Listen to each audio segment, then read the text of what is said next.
coffee in the morning, gotta have the caffeine. Wake me up, shake me up, dip me like a lassie. One sip, two sips, and I'm feeling so alive. Coffee in the morning, it's the best way to survive.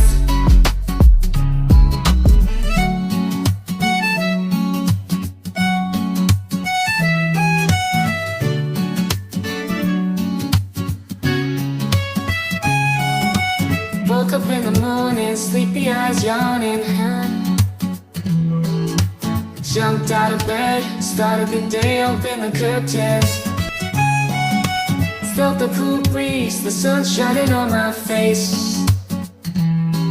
But something was missing, I needed my job to chase. Give me coffee in the morning, give me coffee in the morning, gotta have the caffeine. Wake me up, shake me up, dip me like a lassie. One sip, two sips, and I'm feeling so alive. Coffee in the morning, it's the best way to survive.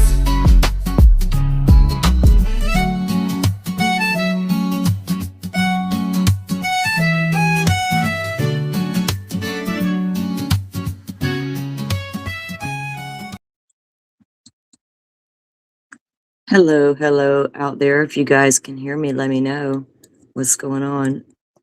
Can you hear me? Can you hear me now? Let me know in the chat. I had to launch from my phone, so I don't know. It appears we're live.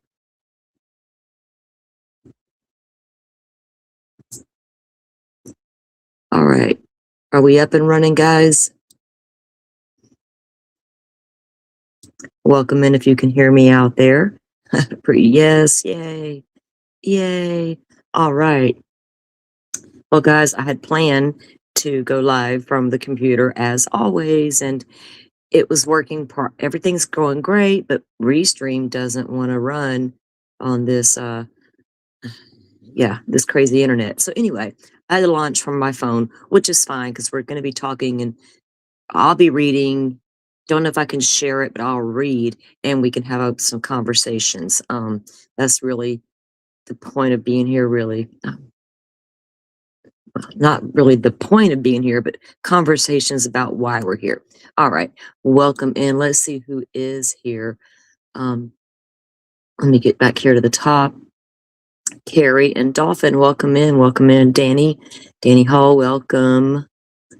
Welcome in. I'm not usually live on Friday nights, guys. I don't know what the heck's going to happen. Motion to scream. What the fuck? Granted. Welcome in. And Witchy was okay. Welcome in. All right. Yeah, guys, welcome on in, Butterfly. I didn't know. Well, I thought about going live all day, but my brain has had ADHD the last few days. I won't lie.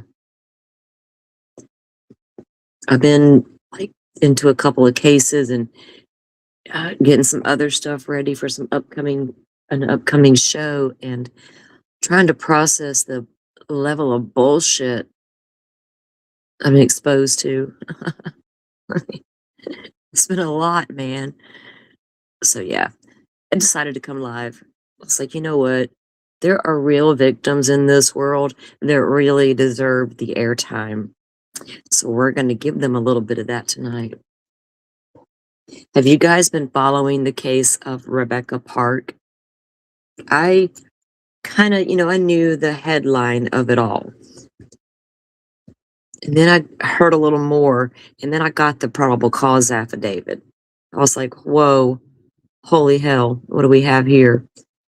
It's lengthy and it's insane. So we're going to take a look at that. But before we get started, we're going to give a little quick update. The local case that I've been following here that's made a couple of national news headlines, the Danica Troy case, the little girl that was murdered by the teenage boys. That case is still under grand jury investigation. And in Florida, they need to get the grand jury indictment to get to the level to charge those two as an adult, right? So that's what they're doing now. But in the meantime, I was going to pull it up and show you guys, but then I realized it does have very specific, what do you call that information we're not supposed to share, that you need to redact, like address and shit, private information, whatever it's called. Anyway, this guy's arrest report, I'll just tell you what happened because it's appalling and it shows you the level. Well, not, it made me think because this is local, right? And in this area where this occurred, things like that don't usually occur. Far from it. And what the hell does that say for our community? When I say that 2 teenage boys decided it was okay to steal, it was reported she was his adopted mother, but reports are locally also she's his aunt, but had guardianship of that boy. I'm not sure which one's true yet. Either way, he was in her care, stole her firearm, and she's a felon, right? They shot this child multiple times, set her on fire, left her in the woods. So when she's reported missing, and I don't know what to make of this yet, but instead of being reported like missing, she was initially reported as a runaway because she left like on the 30th, and the very next day her mom reported her as a runaway, whichever. Well, a local man happens to be coming down the road, I guess, walking. It's not clear yet. I'm trying to get, actually, I FOIA'd his arrest report because I really want to see it. But so he comes upon this crime scene in the woods, and he realizes there's a body there charred, and laying beside the body is an electric scooter. What do? You call 911, right? You call the cops. You're like, holy shit, I just found this on this alleged walking trail, but I'm going to call bullshit on that and call it a path in the woods. Walking paths were down by the water at the park. And it's not very long. Anyway, beside the point. So he doesn't do anything but take the electric scooter he stole from the crime scene. And he goes home. I'm like, that. So the initial report about this man finding this child in the woods, yeah, he did, but didn't do anything but steal from the crime scene and then take it home. And he was, what they got him charged with, let me see. They didn't charge him with like tampering with the crime scene, which is weird to me. He got, let's see, petty theft because he stole the motorbike, or the scooter rather, and failure to report a death. Okay, yeah, both of those, and then some. What if there was evidence on that scooter, right? What if those boys had left like fingerprints from touching it, whatever, some DNA? That's crazy to me. Who does that, guys? You stumble upon a body, you don't know if it's man, woman, child, whatever, and you just take what you find there and go on about your merry ass way. Then allegedly he goes home and reports it to people. And people advised him to call the police. And then he decides, since he doesn't do that though, then somebody else decided to call and report it. And I'm like, well, what in the world? So I FOIA'd this stuff. Well, see, I also FOIA'd the boy's arrest because according to local reports, that report's available. But I got an email back from the sheriff's department saying it wasn't there, not available. So I'm like, who's got it? Does it juvenile detention have it? So I'm trying to get my hands on that too. But I want this guy's arrest report. The kid that lured her out, the 16-year-old, one of the boys that charged with her murder, his guardian mother was arrested. Now this little girl goes missing on the 30th. She's reported missing on the 1st of December. On December 1st, also, the accused guardian is arrested. She's on a drug patch hold now. And he allegedly stole her firearm. So that's where we're at with that case. And that is just some messed up stuff all the way around for that poor little girl that I feel like she had a failure along the way every step of the way, right?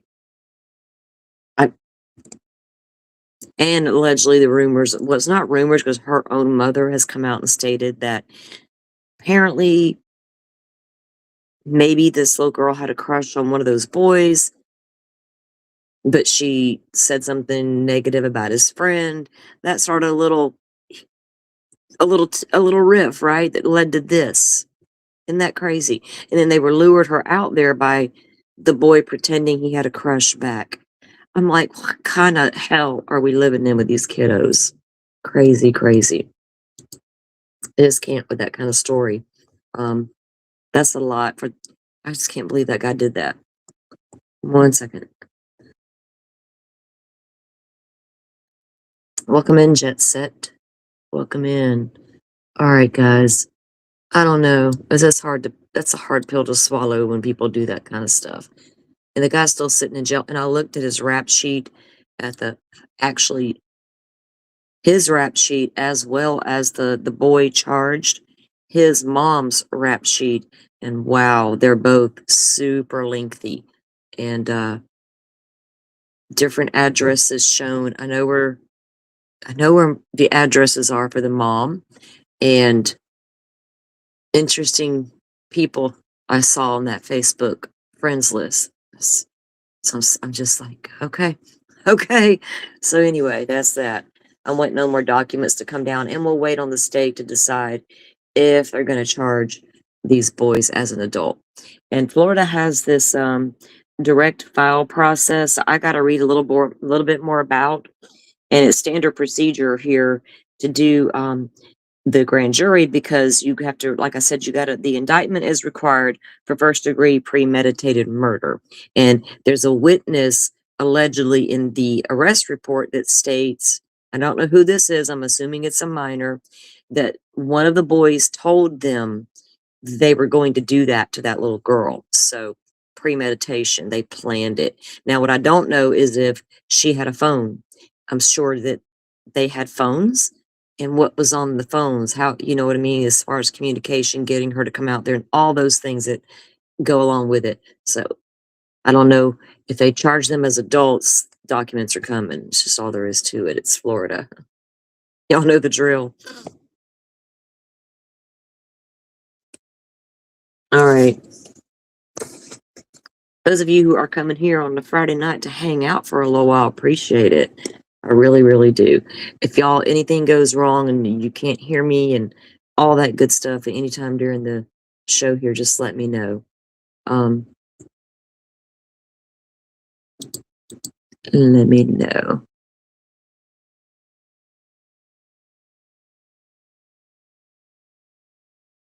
That kind of cruel is hard to understand, Rachel, but you know, the sad part is it's not even the first time that's happened. Look at Geyser, Morgan Geyser. Good enough. She's well enough to go to a halfway house now until she escapes minutes later. Exaggerated there, but you know what I mean. What did she do when she was a child?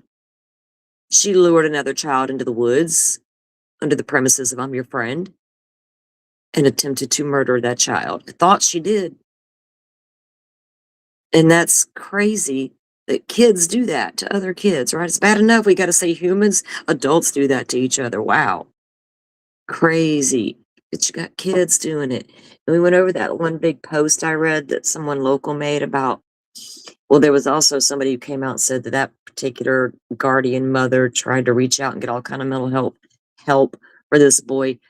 I don't know what's true and what isn't so far. So I don't know what's true right now, except that is insane and it is crazy. It's very cruel to lure a child. Kids are vulnerable, right?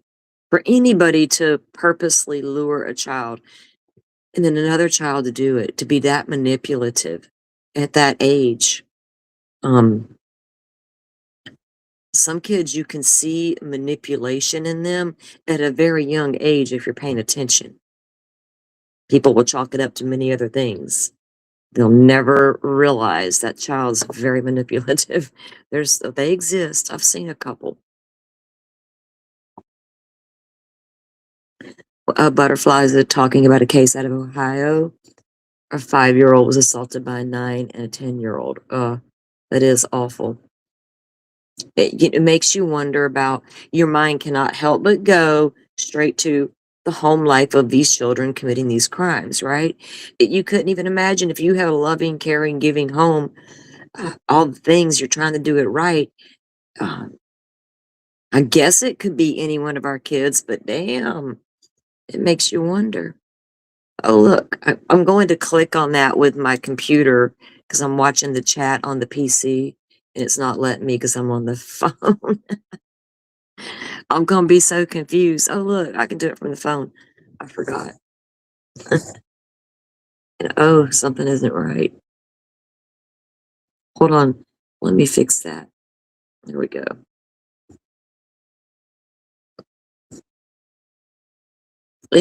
Are 8 months.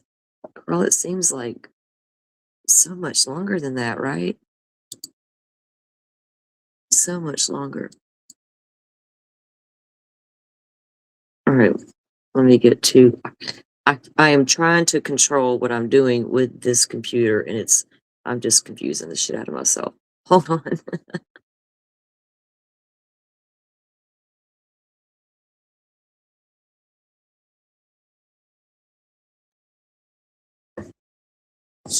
Okay, I'm back.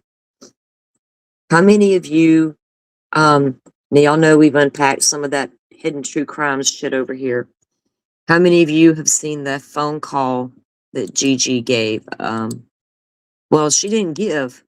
She got called, right, by the cop, because if you've seen the Hendersonville body cam where Lauren and uh, Grayson call the cops because they don't like what's happening, around them and whatever. Anyway, they have this lengthy conversation with the police that will give you a massive headache.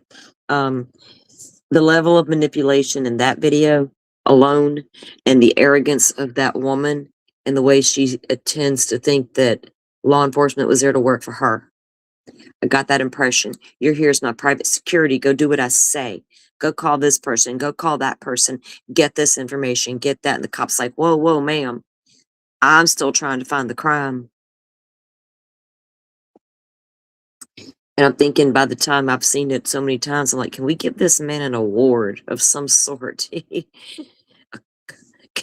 got to buy me a coffee link because he deserves it. Lord help us all. Well, during this, we've all heard, talk and chatter about poor Gigi getting roped into all this and drug into things. And during a time that a lot of us knew, even those who didn't follow her and watch every podcast and all the episodes, even those of us who saw her on Twitter, we knew her Grammy was sick. And it's like, to see that woman on that video, like, act like it's not a bit, well, it's not a surprise that she wouldn't consider that a big deal, considering what we know about her and her loved one passing, right? Well, she insisted they call. And then, the cops like, ma'am, are you sure you want me to call? I would play it for you guys, but it's not going to work. I can't do that from back here on the phone. And I don't want to sit through it again. And I don't really want to put Gigi on blast like that. Do you know what I mean? I could put Gigi's face and go on and on. And I don't think that woman wants all that. So I'm just going to talk about it instead, because nobody summed it up better than Gigi did for all of us. And the things that she said, especially about giving all of us a bad name. If I'd have been not trying to scream that, I'm so over what Lauren's looks like today. She's given us all a bad name, right? So when that officer suggests you call her attorney to talk about it, that woman seemed completely baffled as to why. And he sat there and even explained it to her. And then Grayson had to explain it to her. Well, he needs to call your brother, attorney, because what if we do want to give Gigi a cease and desist? We're over here accusing her of telling other people now, and you're wanting the cop to go talk to her. He's like, you sure? And Lauren's like, about. And I'm thinking to myself, what? And I don't mean this. I'm about to throw up a banner with my computer and I can't do it. Hold on. uh, hold on. Because I don't know for sure. It's just pure speculation on my part. But since John's so good about diagnosing people, or he thinks he is, and she apparently agrees. Didn't she say in one of her video thingies that he gave her something and she was, so I wonder how medicated she really was during this Hendersonville police thingy. Body worn camera. Anyway, they call her brother the attorney, right? And they have this really long, drawn out conversation with him because Lauren wants to make sure everybody understands exactly what she means. Blah, blah, blah bullshit. In the end, the brother's like, yeah, it's cool. Call Gigi. They're wanting Gigi to out whoever told her and confirm Lauren's fears or Lauren's thoughts about who it could be, right? And then again, the cop tries to explain to her, well, Gigi's not going to give up her source. Because if you notice what that cop said, for those of you who listened, he said to Gigi, yeah, I did my research. I know who you are. He even knew Gigi was a podcaster. I bet you he went and looked at her Twitter, her YouTube, just like he probably did Lauren's as well. This man is fed up by the end of that Hendersonville video with those two women on that couch in that apartment. I mean, completely fed up with them. He even sighed several times, didn't he, guys? I mean, just, and he goes out finally and he calls her. Now, I'm aware that there's another call out there now with the other girl that she was wanting him to call as well, but I haven't listened to it yet. All those girls, man. Anyway, Gigi's was epic. But so he does all that, and Gigi just confirms what we have all known or what we've been hearing, right? And the thing about it is, Gigi was sent all this stuff. We never saw one time Gigi put any of that out there. Not one time. Still haven't. Still don't know what all that stuff says. But boy, oh boy. And also, during that video, long before CrimeCon occurred, in Law and Crime, gotta pull my case now. Before all that, she's standing there telling that cop, Law and Crime and News Nation have reached out about my messages. Huh.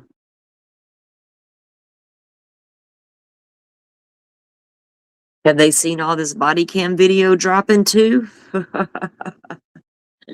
When are they going to cover the case? I'm just curious.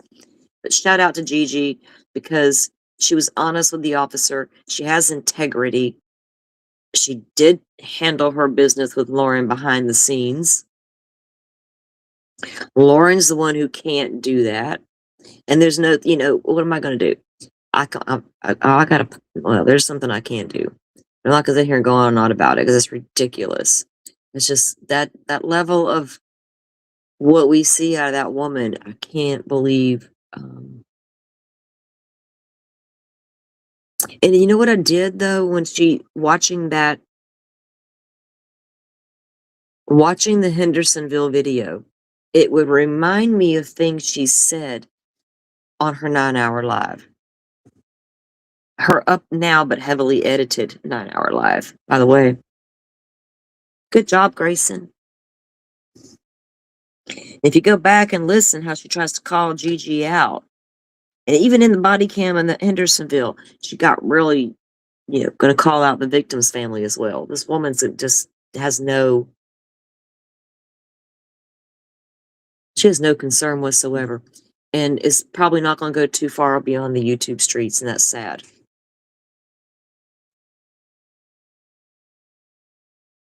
Is she national? She's a limited public figure, Happy. Limited. It appears to me, Happy, that the live, if you go back and watch that live stream that's up there now, you can tell they edited it after the live and they put it, I get, it appears that way to me. Well, Lauren's got a very choppy head and she cuts herself up. She's all cut up. Yeah, it looks it. Over entitlement. We are so over it. I just, and it really bothers me when I go back and look at some of the other things that other people said in support of her. I wonder, are they watching this stuff now? One even went so far as to tell us to be open minded and that she too had the ability to change her mind when presented with more evidence. And I thought, I wonder where their thoughts are now. Where are they? All right. So it,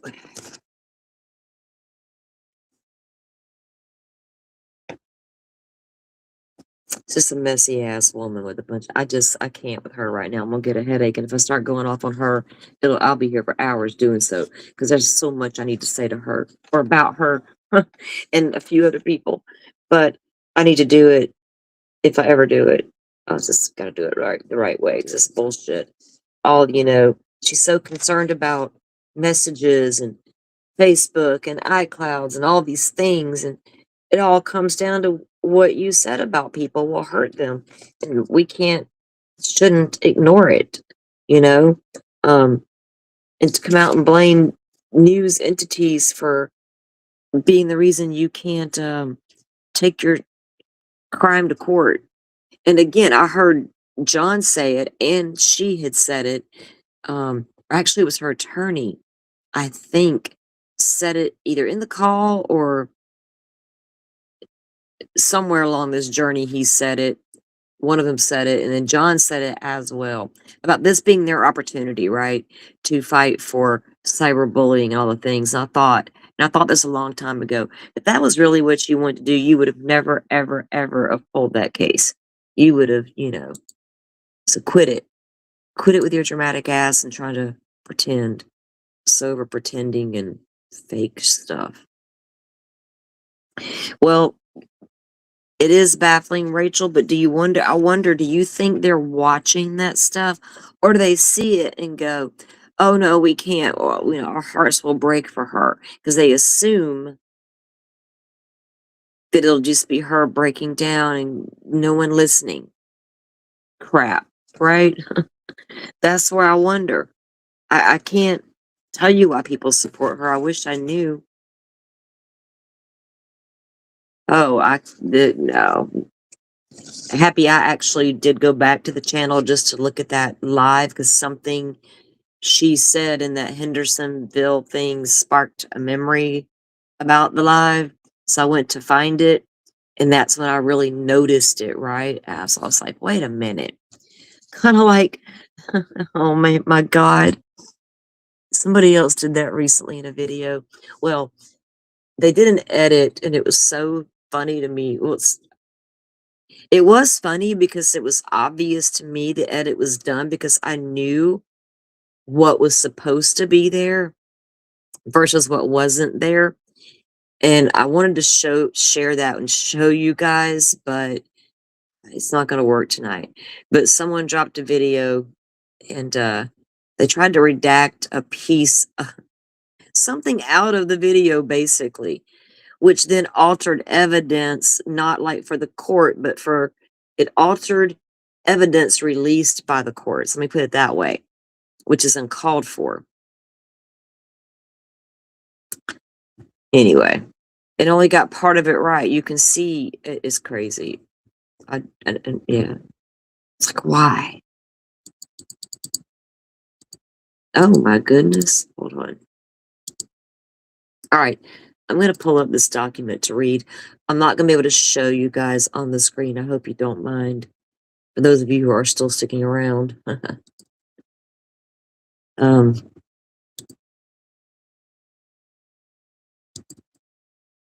I don't know if I might can get into Restream on the PC, but it could be sketchy.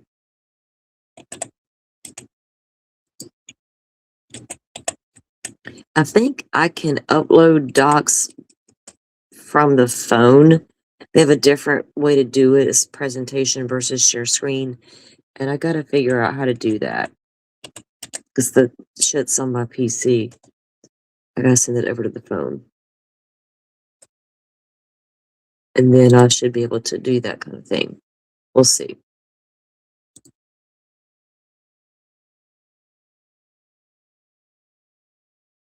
Yeah, she needs to. She needs to go on that vacation she didn't go on with the kiddo and the husband. I can only imagine, you know, go on vacation, just decompress and chill. Let Grayson handle it. Y'all already got all them cease and desist. Your attorney can figure out step number 2. Go away for a hot minute, relax, take a breath, come back, right? And let the court handle it. But no, no, no, no, no. No, when we need to go to court of public opinion, and then when the public has an opinion, well, we can't do that either. We got to shut that down. That's bullshit.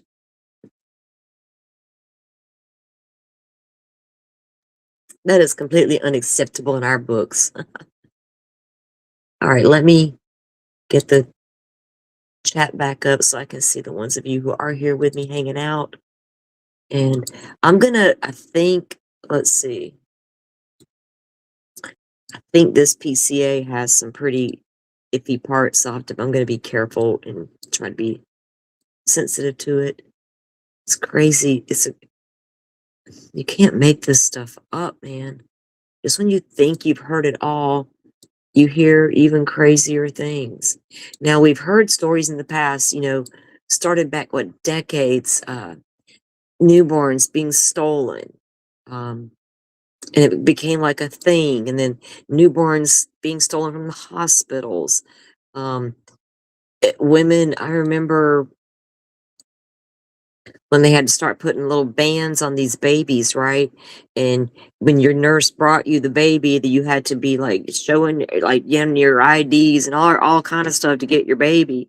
And we secretly wondered, are you going to switch my baby? I don't ever want to leave my side the minute I have it. Give it to me, and you're never getting your hands on it because I know what happens in here. Yeah, it was a whole ass thing. Then it moved into like I'm saying, babies being kidnapped. And this time it appears this young woman was pregnant, 38 weeks to be exact. And she was murdered, and they tried to take her baby. And that's not the first time that kind of thing has happened.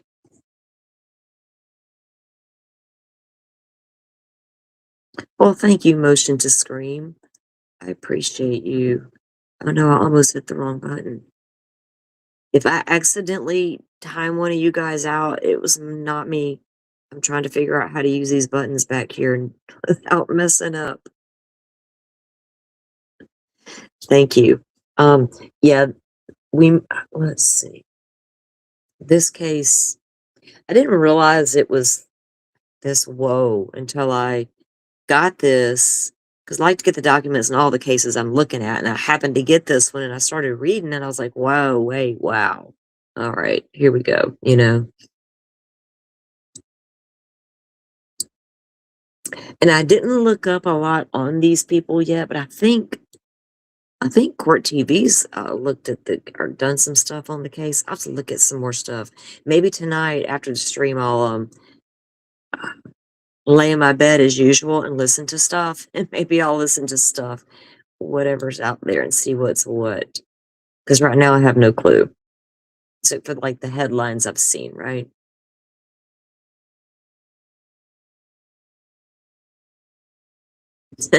Happy says, she says, Law and Crime and News Nation contacted me, and it's so national.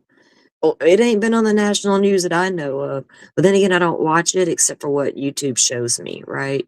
Between News Nation and what Court TV at Law and Crime, right? And they're showing me crime stuff. which is what she's accusing somebody of doing, is committing a crime. So I don't get her. I don't get her anymore. She caused me to need a lot of coffee and gummies and goodie powders. I'll tell you that. Heifer stole a lot of my time, and I don't appreciate it. And I'm still completely appalled at the way she treated these victims' families. Jerry Vallow, that sent me next level. Just saying his name, ma'am, sit all the way the fuck down because you don't even deserve to get to say the name. And then go to explain to the cop who he is in detail because you understand things for legal reasons. Really, shut up with that. All right. You've loosely followed Butterfly, but haven't heard. Okay. Me either. I'm about in the same boat. Give me props for that. Yeah. I took one for the team. Ugh. It's a very icky place to be in that woman's head. Damn. And she said something about being slut shamed, being accused of cheating or what all that, whatever that was. Somebody else who is ex-Mormon, claims to be ex-Mormon, I was reviewing, said the same thing about her own self. It's like a Mormon thing. If you talk about another woman in a certain kind of way, you're slut shaming. And I'm like, what? Mormons are allowed to say that word even? They teach that in the church? Don't be slut shamed, ladies. Cover up them tits. What are we talking? I'm confused of why these women call it that are ex-Mormons. It must be a thing. Like, nobody wants to be called that, you know what I'm saying? But it seems to be like a real thing with these Mormon ladies. Like, you might as well stab them in the heart. Whatever. Sometimes people gonna say shit like the cop said. All right, we need to move on. Like, need to move on because that woman takes up enough of our brain cells accidentally. Accidentally.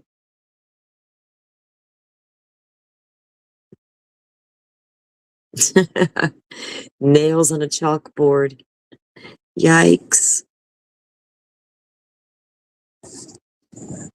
All right, let me get some of my drink here and we'll get started on this document. And if y'all are having at any time, if y'all don't hear me well, let me know because I don't have my headset on, right?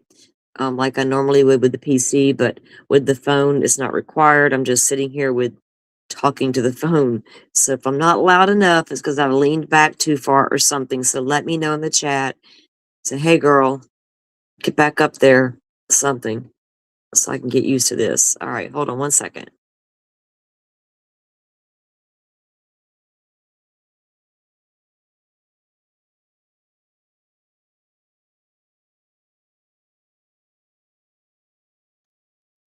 Okay.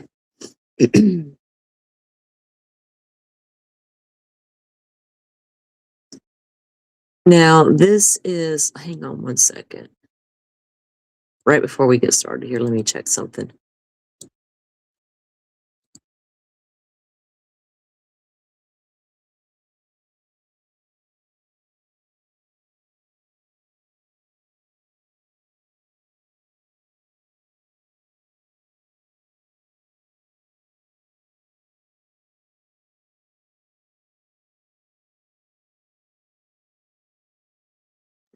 Okay. All right, so this case is out of Michigan. All right, and it's Wexford County. And so it's people of the state of Michigan, Wexford County Sheriff's Office is a plaintiff, and this is versus Bradley Bartholomew and Courtney Bartholomew.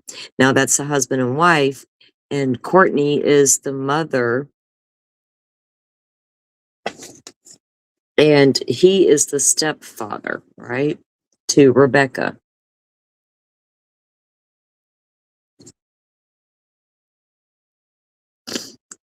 Affidavit of probable cause. The affilant, actually, let me do this. I can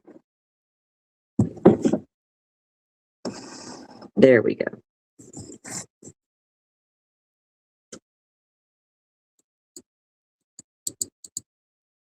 A Defiant, duly sworn police officer with the Wexford County Sheriff's Office attests to the following facts based on personal investigation or is swearing to the facts as presented by a fellow sworn deputy to establish probable cause that the crime of homicide, first degree premeditated, felony murder, torture, conspiracy to commit torture, assault of pregnant individual causing miscarriage or stillbirth, conspiracy to commit assault of a pregnant individual causing miscarriage or stillbirth, unlawful imprisonment, removing a dead baby without the consent of a medical examiner was committed by the defendant, and the affiant is respectfully seeking a warrant for the defendant's arrest. Now, again, they have been arrested. This is their probable cause, guys. It might get a little heavy at times, but it's giving you guys warning. I don't know how heavy it gets because I have not read this whole thing. It is a lot. On November 4th, 2025, at 12:44, Wexford County Central Dispatch received call from Kimberly Sue Park reporting that her sister, Rebecca K. Park, had not been seen since November 3rd at approximately 23:30 hours and it gives the address, is in Boone Township. The road is like 30 south, 21 and a half. Look, I haven't looked on the map yet about that road in Boone Township of Wexford County. Deputy Reed began Wexford County Sheriff's Office incident report as a missing persons investigation.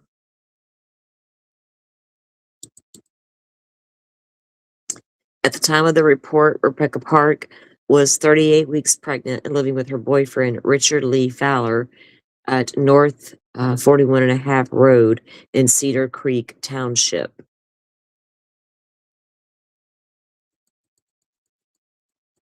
Deputy Reed spoke with Courtney Bartholomew, who was Rebecca Park's biological mother, and she lives at 30 South 21 and a half Road. Courtney reported that she was with Rebecca the prior night until about 8:30 p.m. when an unidentified friend picked Rebecca up from Courtney's residence.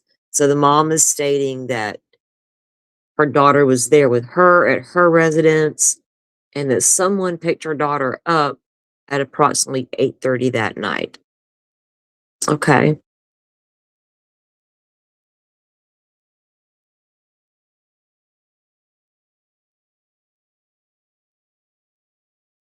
Okay, Britt's coming in with some little bit of stuff there for us, guys. She says, Courtney, hold on, let me get that.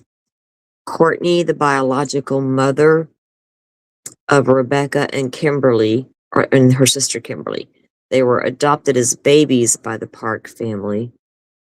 The adopted family were under protection from Courtney throughout their childhood. It's crazy. Welcome in, Sirius. Welcome in. Okay. Courtney had picked Rebecca up from North 41 Road to spend some time together and to get ice cream from Culver's. On the way to Culver's, Rebecca told Courtney she needed to get Tide Pods. So Courtney returned to her address to get some Tide Pods for her. So Rebecca said she needed to get some laundry detergent. Courtney says, well, we'll go back to the house and I'll get you some. Courtney went to the residence, grabbed the Tide Pods, and came outside. When she came outside, Rebecca told her she was going to wait at the residence for a friend to pick her up. They waited a couple of minutes, and a black sedan with tinted windows pulled across the road from the residence. Rebecca proceeded across the road and got into the front passenger seat of the vehicle. Courtney did not know the specific make or model of the sedan or the number of occupants in the car. She could not tell if the driver was male or female. She said that after this, she did not see Rebecca again. I thought that okay, Britt, I thought that I heard that, right? That this girl, Rebecca was pregnant and her fiance was this Richard guy. And he previously dated her bio mom. So I'm not real sure of all the family dynamics yet, but I know they're not, what, what, what is normal anymore? You know what I'm saying? But come on, you're I couldn't imagine ever dating. And no, I don't know her dad. I don't know anything about this poor girl. She's not with us any longer. But I couldn't even imagine considering dating somebody my mom dated. I don't even care if I thought the dude was hot. It takes a lot to impress me, but damn. Um, yeah, it's a lot of dynamics going on there, right?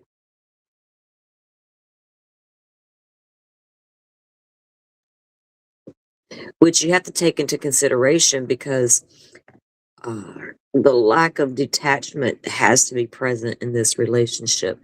He dated the mom. I don't know about the sister, Happy. Uh, I don't know about that. Oh, and her sister. Oh, I see. I don't know. I just heard about the mom. Anyway, let's see. There's a lot of we can, you know. Yeah, it's a tangled web, and these streets can get all like, ooh, real fast. I know. So I'm gonna get back to the document for a minute. We'll see if we're gonna have to, right? A rabbit hole can be deep.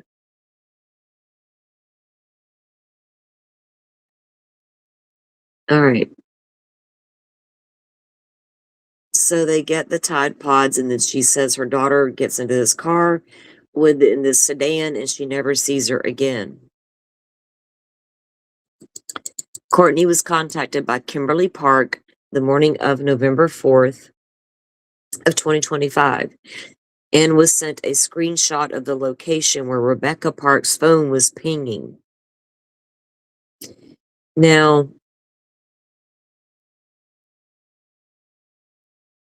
so they found where Rebecca's phone was pinging. Okay. Courtney told Deputy Reed that she proceeded down the road on West 26th Road where she found Rebecca's phone lying by I'm sorry, by the 2 track just off West 26th Road.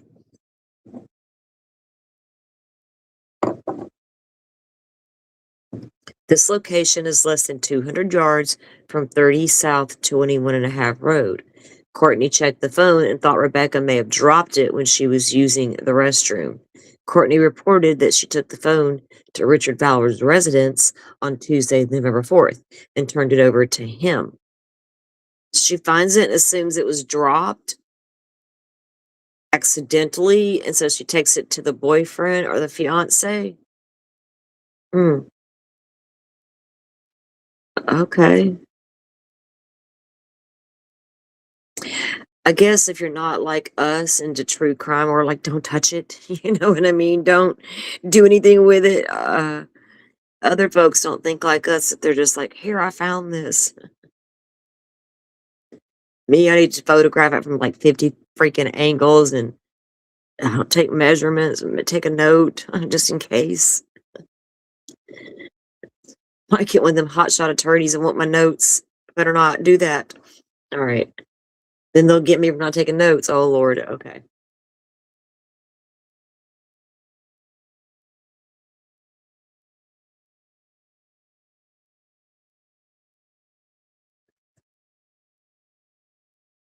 Courtney reported that she was contacted by Rebecca's fiance, Richard Fowler, regarding her location later that night.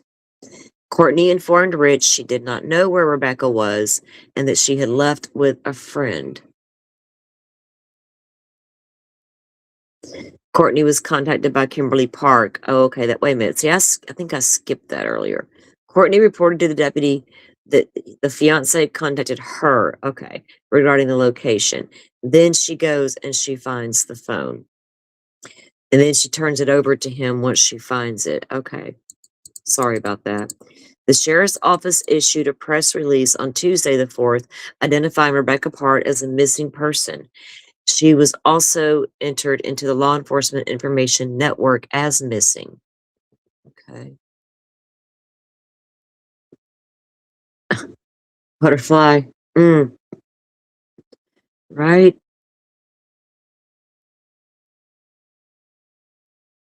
There's a lot of kids and young women out there who don't have that, at least that role model, right? Even if they end up making bad decisions, they never had the chance, right? Some of them never had a chance. Just now look, crazy stuff. Their mamas and daddies dragging them through life, like Jen Soto.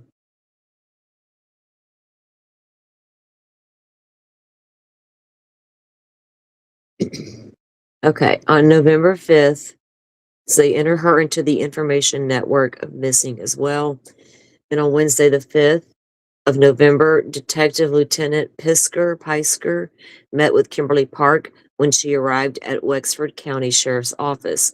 Park had suggested that she might know where Rebecca Park is when she arrived at the sheriff's office. When I asked her about this, she played me a voice message from Courtney Bartholomew that said that Araya Clark had called her and that the two people in a car pulled up to the revival center looking for Narcan and said that the pregnant woman that's missing got what she fucking deserved. Whoa.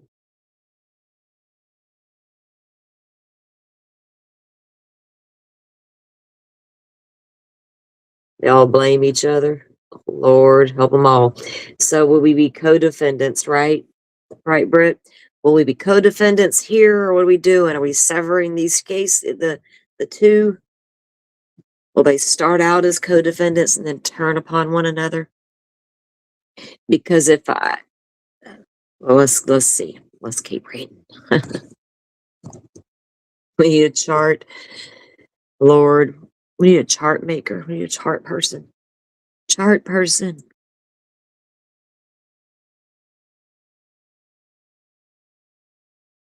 So they were outside this revival center, and somebody looking for Narcan said the pregnant woman that's missing got what she fucking deserved. That's crazy. Talk of the town. Courtney stated that it was Serena, I'm going to say redacted, that said something to Rusty, Araya's father. She also added, I guess it's an older guy that your sister left with. When I asked Kimberly if she knows where she is at, she answers the only older guy that Rebecca talks to is Stephen, redacted, and calls him a pervert.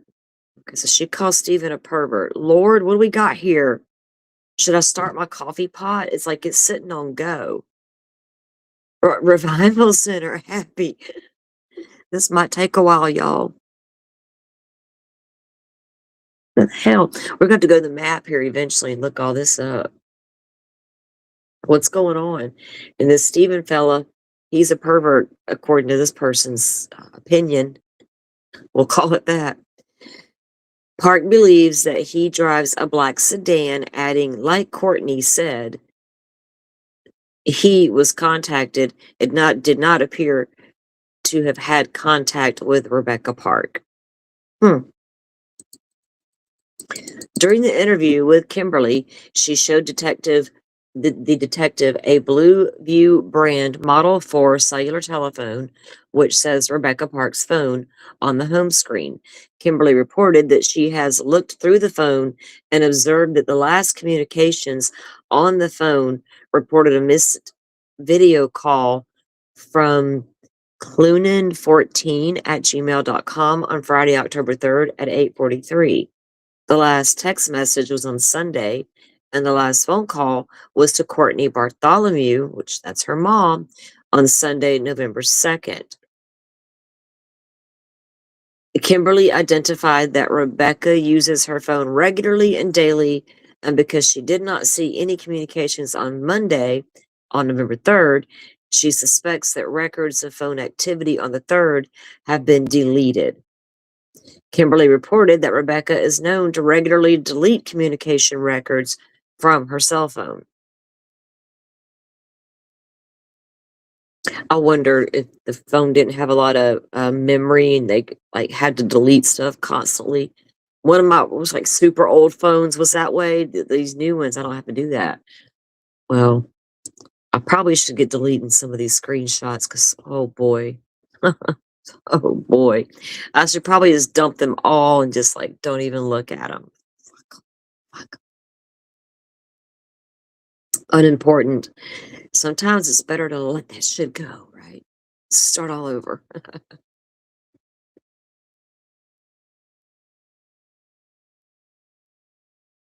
Oh, good Lord, Britt. Now I really need the coffee. Jesus Christ. What do we got here? Well, they went maybe for a reason. So what the hell's going on here? Are we trying to, man. This poor girl get prepared to have a little baby and all this going on. Lord help us all. We got people stumbling across bodies in the woods and stealing shit from the crime scene and going home like it's nothing. Rap sheets a mile long. Felons with weapons and don't know what their kids are doing when they got access to them. And then this shit, mothers. How many times we seen mothers harming their children? This one took it next level. I'm gonna get not only that, I'm gonna involve my grandbaby. Lord help goodness. We all gonna need some prayer at the end of this. Or whatever. Some spiritual guidance. What is butterfly said? A bunch of them are RSOs, Rach. Mm. Right? Flat out. Flat out. Look, I used to work with a girl one time. I loved her to death. She's a hard worker. She went on to do really good things and with her, job and career or whatever. But at one point, she did go on Jerry Springer, but not like for herself and her, like about her. It was about her damn ex. His new girl wanted to go on there. She went there to, like, confirm a story or some stupid shit. It was crazy. I was like, "What? No way. I would die." Alright. Yeah, it sounds like Jerry Springer shit. Worse now, knowing that this is all going on, about to go down. Okay. So, she's been known to regularly delete communications, and there was no communications on the phone on Monday, November 3rd. Kimberly then played another voice message on her phone. When I heard the word voice message, it just reminded me.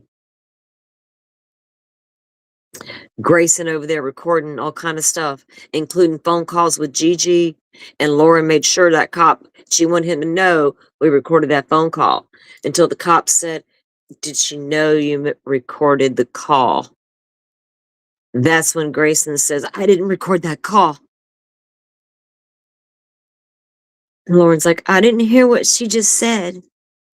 "Oh, what? You didn't record the call after all?" And Grayson says, "Not that one, not that one, not that one." It took me back to my last two phone calls with a guy named Schmo and how I got that warning they were being recorded. Wusses. All right, enough of that. I had to rant for a moment because my brain went there. Kimberly then played another voice message on her phone from the Courtney Bartholomew, who can be heard explaining, "Okay, when Randy passed away, I was told your sister has something to do with it." Who the hell is Randy?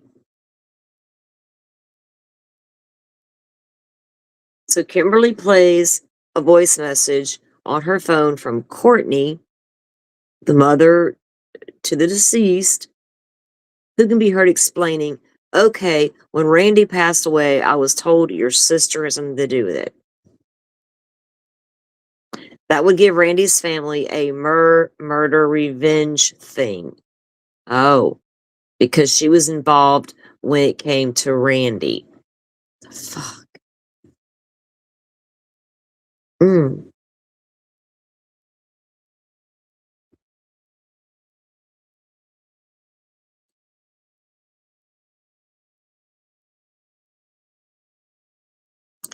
Well, I knew the mom, I think that was the whole point, right? Was the mom getting the baby?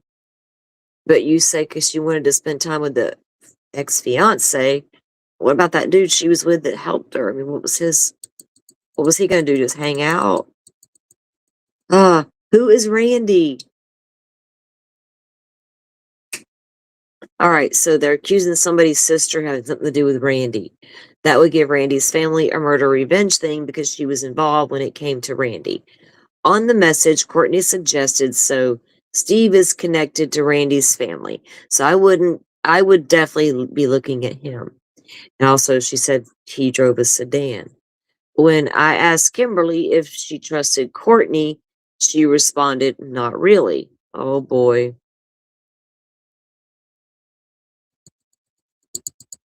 On Thursday, November 6th, the detective obtained a search warrant for the Blue View 4 cellular telephone that had been entered as property in the incident item number 54. The cellular device was submitted to the Michigan State Police Computer Crimes Unit on the same date at 1600 hours. On Saturday, November 8th, members of All County Search and Rescue Christian Aid Ministries Search and Rescue with 36 personnel comprised of 5 teams searched the area where Rebecca was last seen and the area where the cell phone was recovered from. No additional evidence was found.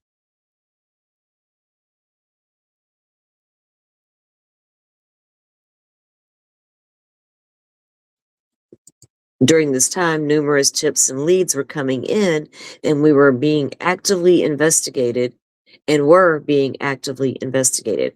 However, none located Rebecca Park. Due to reported activity on Rebecca's social media platforms, pen register search warrants were obtained and served on her known social media accounts. However, no outgoing use was ever identified. So she wasn't making any, she had no activity that she was doing right on her accounts that was happening there. On 11/15/2025, Candace Freeman reported to Deputy Jacob Kopanen that her sister, Courtney Bartholomew, had texted her on the 28th of October that she had given birth to a son. So Courtney, the mother here, who's now charged, texted her own sister back in October and said she had gave birth to a son and was asking Candace for items for the baby. And that's not true, right? She was never pregnant. Through a series of text messages, Courtney said that she had given birth at 28 weeks and the baby was in the NICU in Grand Rapids and that she had named the baby Ashton Lee Bartholomew. Courtney told Candace he's supposed to come home this coming week. Oops. He was supposed to he's supposed to come home this coming week as long as he's doing well. As long as he's doing good, still he will. Okay. On Monday the 3rd of November 2025, Candace asked Courtney if she was able to bring the baby home, and Courtney told her no, he did a backslide, but still hoping this week. Okay, that was in November 3rd. On November 3rd, okay. Courtney sent Candace a text that read, "My son passed away." On Tuesday, November 4th, Candace asked if it was because he wasn't strong enough or if he had gotten sick. And Courtney answered, "I don't know what happened. I just know he wasn't getting air. All I know is I watched my child die right in front of me." Mm. Candace asked if she was there when it happened, and Courtney answered, "Yes, I was."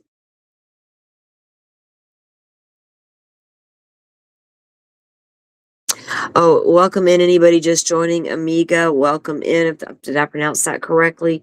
I would be normally sharing my screen and showing you what I'm reading, but I'm running with some weird hot I'm on my phone right now because I don't have internet where I'm at. So I'm reading you the probable cause affidavit. Um, but normally I would be screen sharing and showing you exactly what I'm referring to here. Sorry about that. So yes, for any of you guys just joining me and wondering what's happening here, that's what I'm doing. Please bear with me and ignore or thank you for putting it on the internet. But I'm reading from the probable cause affidavit. So that's where all this information is coming from. And I can drop the link to my community tab later. I think I can pull it and put it there. And so you guys, because it's lengthy and you guys can go over it. But yeah, this is where this information is coming from.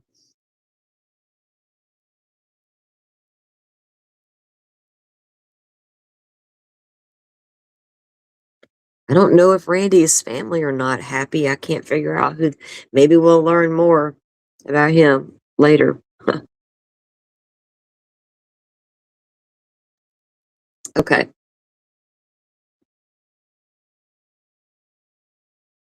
So she tells her sister that her baby dies in the NICU on Tuesday, November 4th. Courtney begins to discuss with Candace that Rebecca is missing.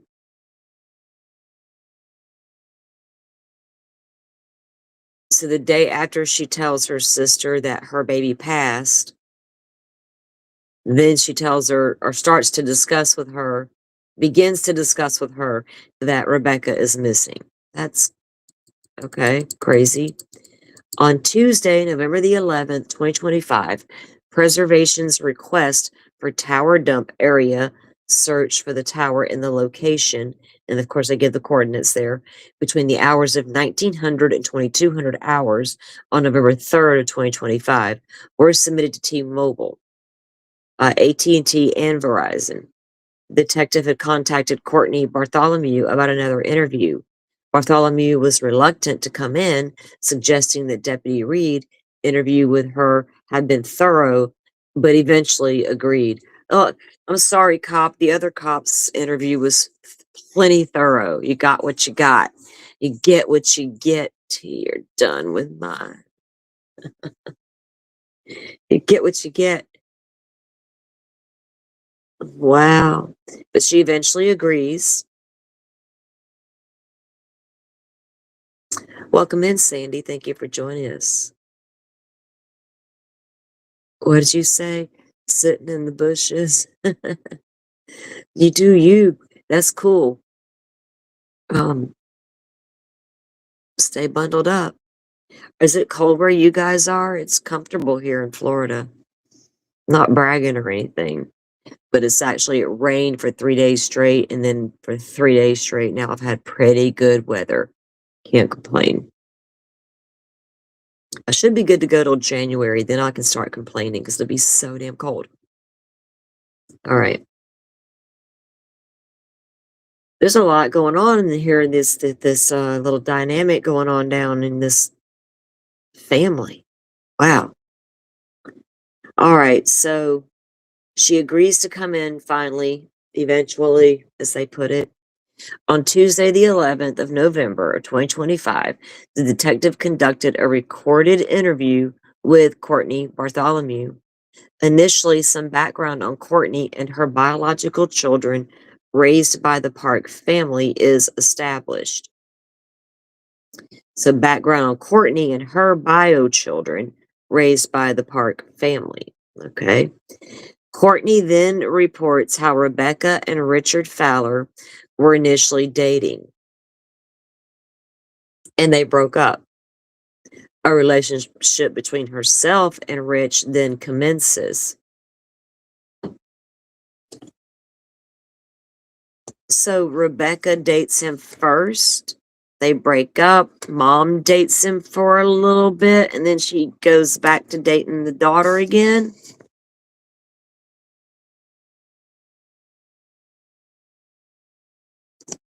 Courtney reports how Rebecca and Richard were initially dating. They broke up, and then a relationship between herself and Rich then commenced. Okay.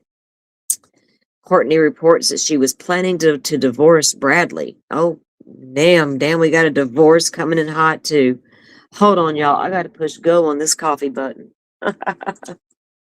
1 second.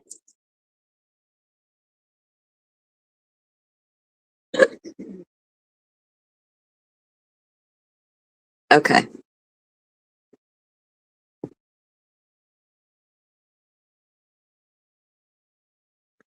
Rain and 50 degrees with, oh, major flooding. Rachel, no. Sorry about that. Stay safe, stay dry.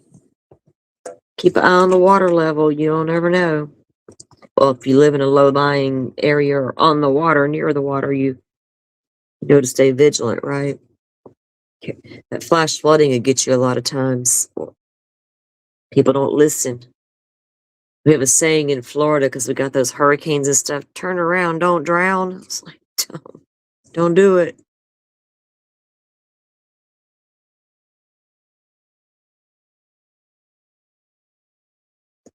Uh-oh. Air, oh, wait, I was about to read that and it skipped up on me. Hiding in the hair. Oh, Arkansas, not frozen yet. Arkansas, is that kind of like, I don't know, maybe like the southeast type weather? I've never really, I have family in Arkansas, but I've never really known what their weather's like there. Like rainy, cold, snowy. What do you got? I think some parts of people are seeing a little bit of snow. Ooh, I couldn't. All right, so Rebecca dates him, then the mom dates him, and I guess Rebecca goes back. Courtney reports that she was planning to divorce Bradley. Courtney then became pregnant and was unsure who the father might be. Oh, holy hell. Bradley or Richard. Y'all, I will try to contain my southern woman ways tonight, but damn it, man, bless their hearts. I can't. It's Friday night. Where's my little shaker of salt? I don't even drink, but I need that salt shaker because I might have to pour some. This is Jesus. I had no idea when I got this probable cause affidavit this morning that all of this was in here. Y'all are getting it in real time. All over the place in Arkansas, kind of like Florida's bipolar self. We call her bipolar weather in this time of year. She don't know what she wants. It could be hot here on Christmas, like shorts weather. It could be real cold. We have no clue yet.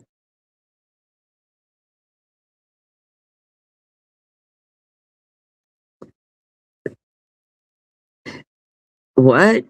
Sandy says apparently Duty Ron knows her grandfather. No, I didn't cover that yet. I did not know that. Does that come up in this document? Did he talk about it? Oh, goodness. Okay. Where it says it gets worse, y'all. Hour from Memphis. Okay, so I knew that it wasn't, about where Arkansas. Okay, that gives me a good bearings on where you're at in Arkansas. Cool.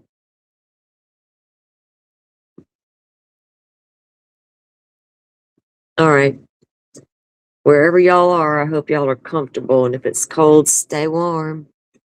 If it's raining, stay dry.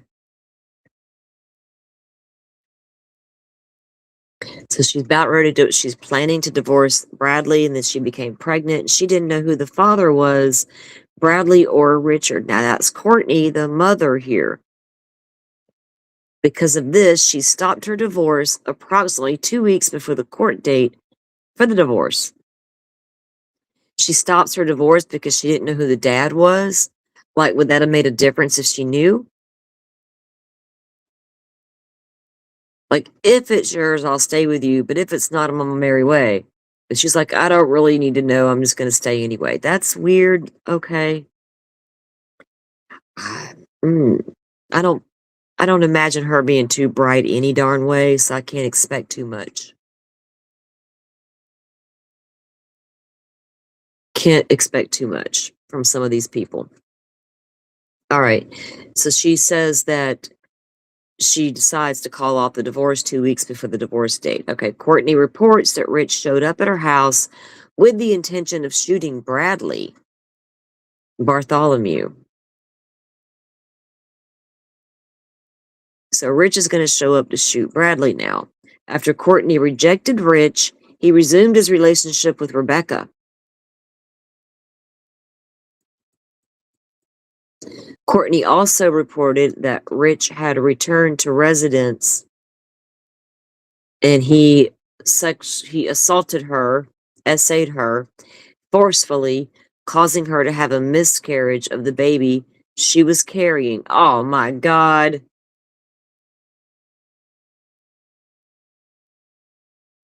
Britt wasn't lying. Damn it.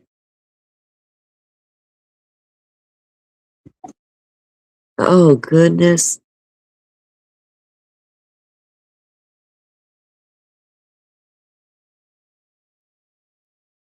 Oh no, Sandy.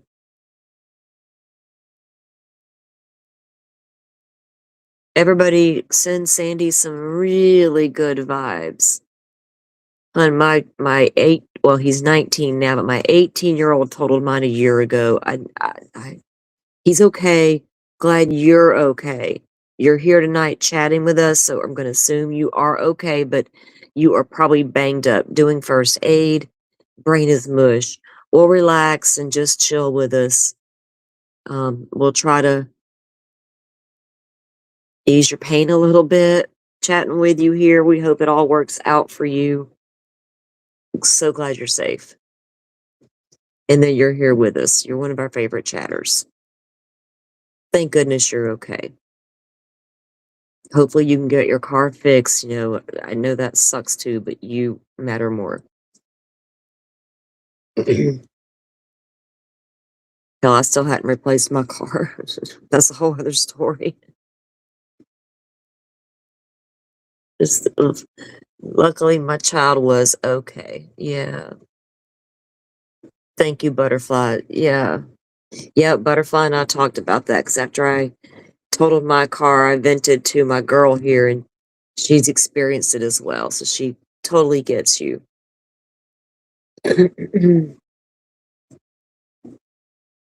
Oh, you're welcome. You're welcome, hon. You're part of our crew here. You're part of our community. We're so glad you're okay. All right. So let's get back to this crazy document, guys. Man, my coffee smells good. I'm just going to say that. So she says he was going to show up there to, oh my God. Why do I feel like we're reading a movie script, right? They're pitching a movie to us and it's like, yeah, guys, yay or nay? And we're like, what the hell is this? Oh my goodness. All right. So she says that Courtney then became pregnant. I'm going to read this through without stopping because I've got to get the context here. So she's planning to divorce Bradley. Courtney then became pregnant and was unsure who the father might be, Bradley or Richard. Because of this, she stopped her divorce approximately 2 weeks before the court date. Courtney reports that Rich showed up at her house with the intention of shooting Bradley. After Courtney rejected Rich, he resumed his relationship with Rebecca. Courtney also reported that Rich had returned to her residence and assaulted her forcefully, causing her to have a miscarriage of the baby she was carrying. A report of this incident was made to the sheriff's office. However, Courtney said Rich was not charged. Excuse me. Not charged. If he did that and caused a miscarriage in the process, you got probable cause all day long and twice on Sunday. I would hope so in Michigan.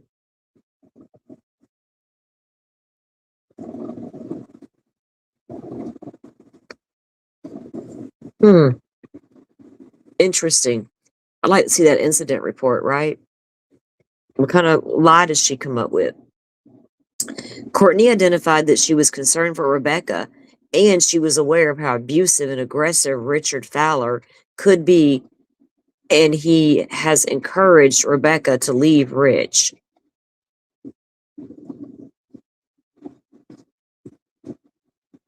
And she has encouraged Rebecca to leave Rich. Y'all hear my coffee pot in the background? I just thought about that. Like, it's making a noise. I'm like, can they hear that? I am so sorry if you hear a weird gurgling sound in the background. It's like, it's okay over there. It's just making a noise. You are not a distraction, Sandy. Oh, you didn't break anything, right? You just got some boo-booed knees and such. I'm sure you got a big ass headache, hun. Just, yeah, relax. Like a little bit. Here it says, just relax. We got you. You're fine. Let it out. Don't hold it in. Let that out what you're feeling right now. We got you. It's all good. You're not a distraction. All right. A little bit of distraction from this weirdness is okay. You know what I'm saying? This is a lot. And my coffee just finished. So let me grab a cup real quick, guys, and I'll be right back. I'm going to mute so you don't have to hear all the noise.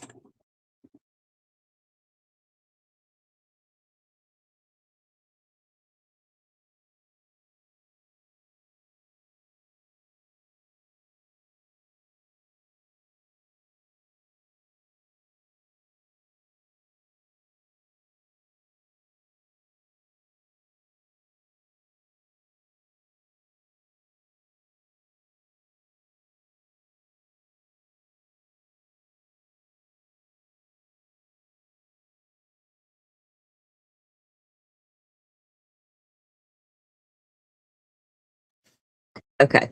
Yeah, we're going to have to follow up on whatever's happening in court right now with these people because this is crazy. Um,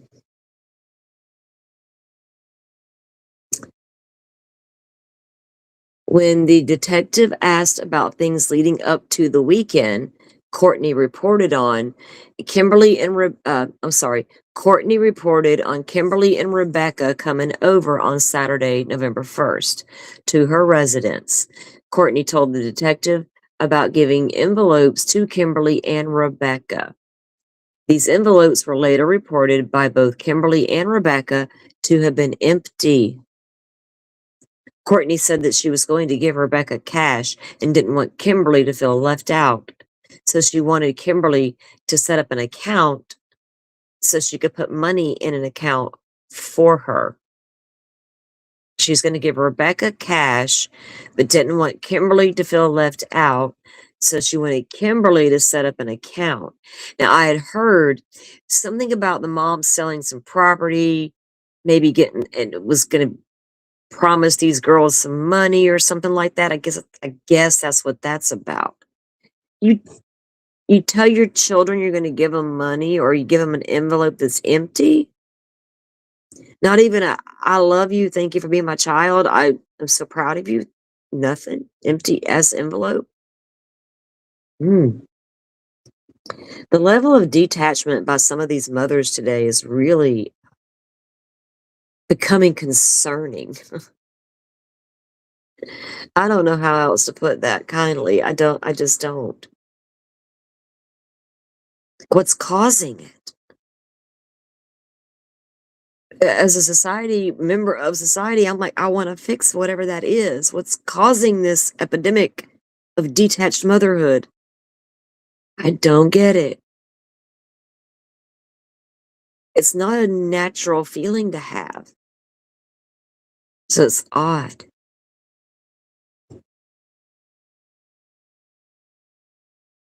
Hmm. Oh, well. What if she got a particular daughter she likes better and don't want one to feel left out? So here's two empty envelopes, you little brats. Good Lord. Courtney then reports having forgotten to give Rebecca some items for her baby while at the house. So she contacted Rebecca and then brought the items to her at Rich's house on Saturday night. Courtney then told detective that on Sunday, the 2nd, of November. She was supposed to pick Rebecca up to have milkshakes at Dairy Queen and get Rebecca laundry soap. These plans fell through when Rebecca went to Cadillac Munson Hospital as she thought she was in labor. Courtney reported that she and Bradley both visited Rebecca and Rich in the hospital that day. I was wondering, was this girl in labor, right? When they did this? What made them think it was going to be safe to do what they were attempting to freaking do? Dumbasses. It is confirmed that Rebecca was not in labor and had only dilated to 1 centimeter. Oh boy, it could be a minute still. And she was released from the hospital.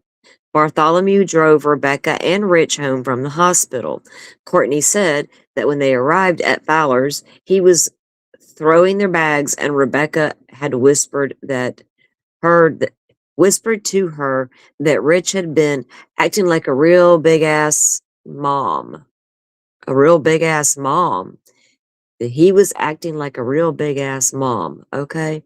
Courtney offered to take her home with her, and Rebecca requested that they just meet for milkshakes tomorrow on Monday the 3rd and talk. Hmm.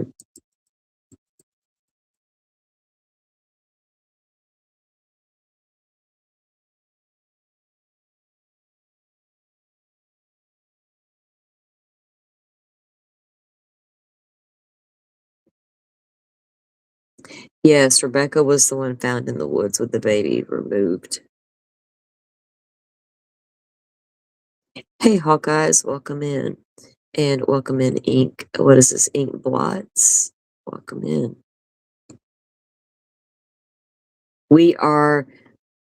I am reading to the community here, the chatters, about probable cause affidavit, right? For the case Rebecca K. Park, pregnant mom, or she was pregnant and found in the woods with baby was removed. I'm reading the probable cause affidavit, and I normally would be sharing the screen, but I got wonky internet, so I'm literally on my phone talking and can't share the screen, so I'm reading the document. That's what we're doing here. Welcome in anybody just joining me, so I hope you understand that. We are going over this case for her Rebecca Park, her baby were murdered, and her biological mother and stepfather have been arrested. And I think there may be more. We'll see. I believe the sister. This is a lot. There's a lot to unpack with this case, and this is a long PCA. All right. So let me make sure I got. Yeah, we're here. On Monday the 3rd, Courtney said that she went to pick Rebecca up between 18:30 hours and 1900 at Fowler's house. Courtney reports that as they ride, Rebecca said she was tired, which she confronted by telling her she looked stressed. She claimed that Rebecca was upset with Rich, identifying that he had been hounding her to obtain money to fix his truck. Courtney talked about how she encouraged Rebecca to leave Rich, but said Rebecca was afraid to leave him. Courtney said when they arrived at her house, she gave Rebecca an envelope with $2,000 cash in it, and they discussed Courtney throwing her a baby shower. She identified that Rebecca didn't want a baby shower because she was afraid that Children's Protective Services was going to take the baby. Hold up.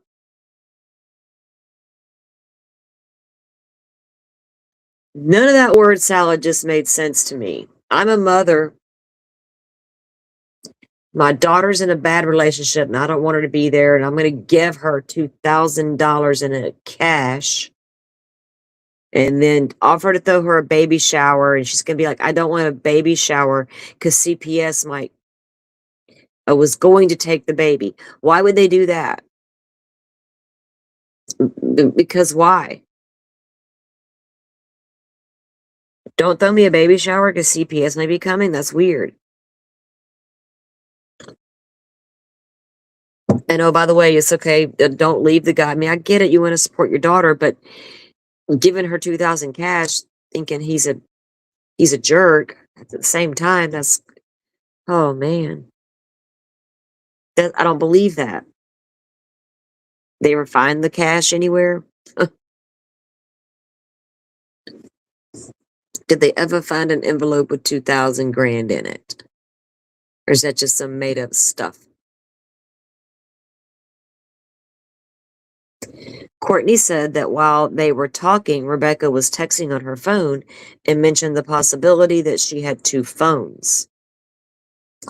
Courtney said she went into the house to get laundry soap, and that when she came back out, she said, I noticed she deleted something, but I don't know what it was or which phone it might have been on. Said she saw her deleting something on one of her possible two phones. Courtney said she told Rebecca that she would take her back home, but Rebecca told her to hold on. She had someone coming to get her. Now we had read that earlier, remember too. Courtney said she pulled out of her driveway and a car came up behind her. She identified that she didn't ask Rebecca who it was out of fear she would push her away. But Rebecca had told her she would be back. Now, leave your man. Here's 2 grand. But I'm not going to question who's picking you up, so I don't want to push you away. Lady. Courtney said the car had dark tinted windows and there was no plate on the car. What kind of Brian Koberger shit is that? But she could tell it was a Chevy. Huh. When she questioned that social media was reporting the car had the taillights of an Impala. Now look, that's a detail. That car taillights of an Impala. Social media. Where you been looking at that on social media? We analyze stuff like that, right? Courtney confirmed, and maybe some locals saw. Okay. So people on social media were reporting that the taillights are an Impala. So they've weighed in. Courtney confirmed she was the source of that information. Oh, well. Oh, well. Courtney talked about someone Rebecca knows who has a Chrysler 300. Oh, man. That car just can't stay out of stuff. Chrysler 300 also having similar taillights. Y'all sure it wasn't no Elantra. Bartholomew didn't follow the car, as she again said that it would upset Rebecca if she had. Now, why would she even consider following the car if your daughter's just getting a ride home? Courtney said that at about 2300 hours, she reached out to Kimberly to get Rich's number. At about 2300 hours, she said she tried to call Rich, so she sent him a text that Rebecca had left with someone. Courtney confirmed that Rebecca was texting while they were together. Her next contact with Rich was Tuesday morning when she reported telling him that she had given Rebecca the $2,000. Mm-mm-mm. Rachel can't scream it loud enough. She's making this up as she goes along. What? How long did it take her to concoct her little story? Did How long was this plan in action? That right after her baby passed, and she's like, "Oh, I gotta get a plan. I'll just take this one." What kind of sickness is that? And you're the same. Look, well, I really can't say anything. I had a baby at 40, so I can't say anything about. I wasn't pregnant at the same time my daughter, but I just now thought about, wow, that would have been crazy,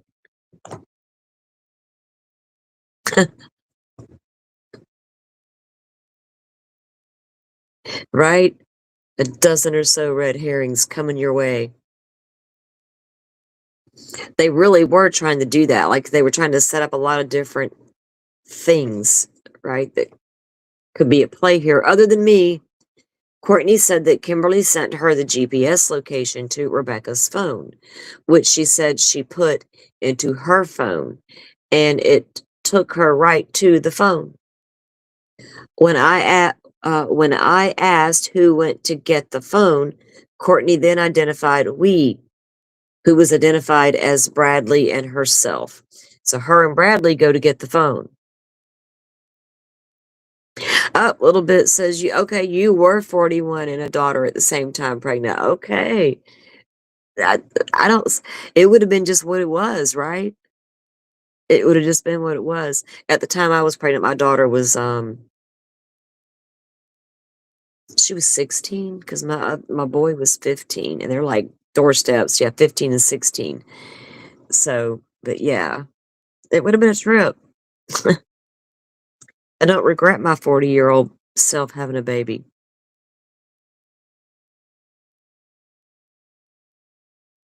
My baby just turned 19.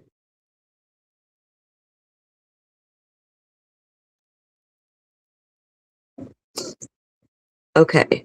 Um, so her and Bradley go and they get this phone. And then he handed it, so Bradley picks it up. And then he's the one that found it. He picks it up and then he hands it to Courtney. The detective confronted Courtney of an image she had sent to Rebecca of a check that was made out in her name for $18,000. She claimed that when her mother died, she was left money to do with what she pleased. Oh wow! So she shows Rebecca a check for it made out in her name for the amount of 18 grand. I wasn't married either a little bit, but but by design, we were together. We just never married. I only did that thing. I only did that marriage thing one time. That was enough for me. I didn't need to do it again.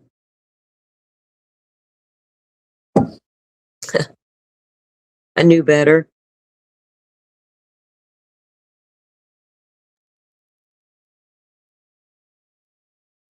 Okay, let's see. Where was I at? I got sidetracked with I'm talking to you guys. Britt, you're with 38. All right. I found my tribe. Look, I had three in my 20s. First one at 21,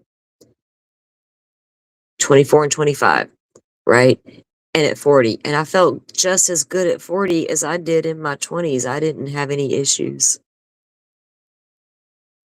I actually had major issues with my last one in my 20s. So it was what it was. I was fine. I felt good, all the things.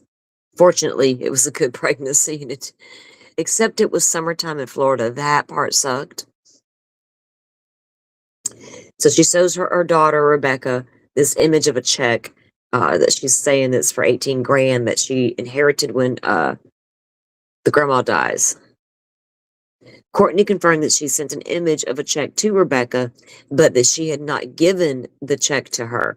Courtney denied that there was a similar check made out to Kimberly. Were there really checks made out to these girls as well, and the mom's just trying to steal her daughter's money that may have gotten left to them? Is there a chance we got that going on too? Because she's denying there was a similar check made out to Kimberly. A statement that Courtney had tried to have this meeting prior had fallen through because she didn't have things in place that she needed to have. Or was she lying to her daughters, right? Which one was it? Courtney said it was simply getting kids together at one time, and that at one time was what she wasn't falling into place. What?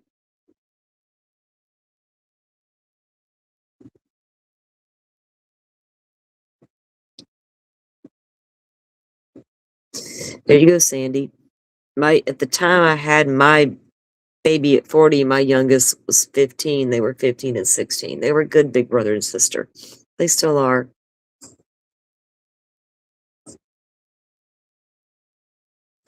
Right, Rachel? That's what I'm wondering. You get the bonus, like a baby and money, that's sick. But hey, we're willing to go this far, why not, right? That is, and to think you can do this kind of thing and get away with it. They thought they were going to be able to perform a I've had 2 C-sections, 4 babies, 2 C-sections, and boys, oh my God. They had to be the ones, them boys. But to think that you can do that in the woods and it's all going to be okay for the baby, they had no concern for her, obviously. And then what were you going to do if you succeeded? Take the money and run? Go on, take the money and run? I mean, Jesus. Yeah, I think they thought they could steal it and get away with it. How people don't think things out very well, do they? I'm a doctor today. I can just perform a C-section in the woods and we're going to be good. Ridiculous. That poor little baby. Courtney confirmed that she sent the image to Rebecca. Okay. And that she denied that there was a similar check to Kimberly. A statement that Courtney had tried to have this meeting prior had fallen through. Blah, blah. Okay, we read that. Detective confronts Courtney that the phone records for the phone that was found on the 2-track was not used to summon someone to pick her up. Courtney then identifies there's possibly 2 other phones that she uses. How many phones does she claim her daughter has?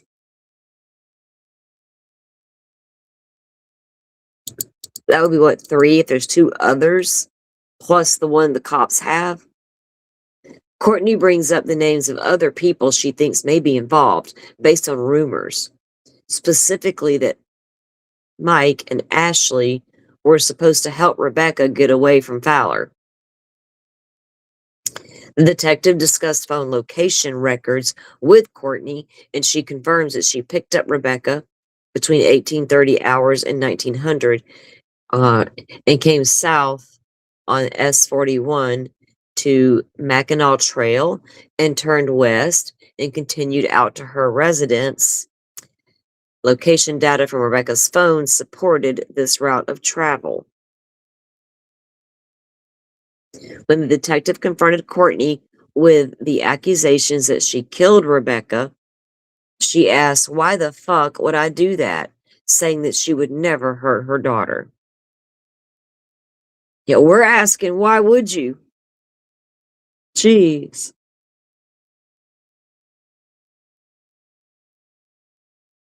Can people like disassociate themselves from their crime? Like, I could never do that. Why would I? But you did.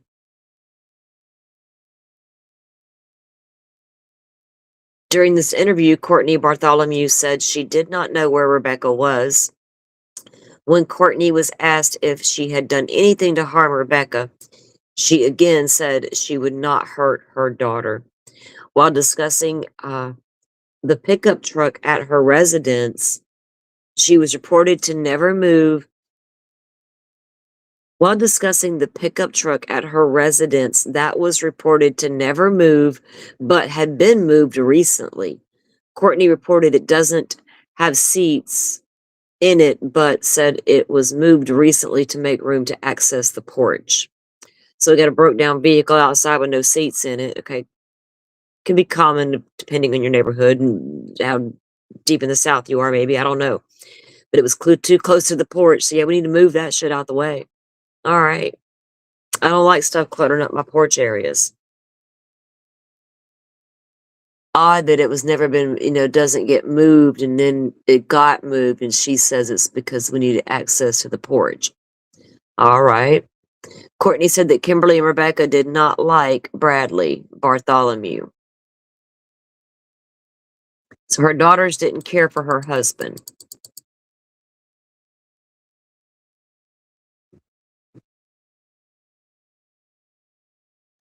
Sorry, I had to cough, so I had to mute. I got like this sinusy thing happening last couple days. After that rain, it started I even had like a little sinus headache yesterday, and I rarely get those.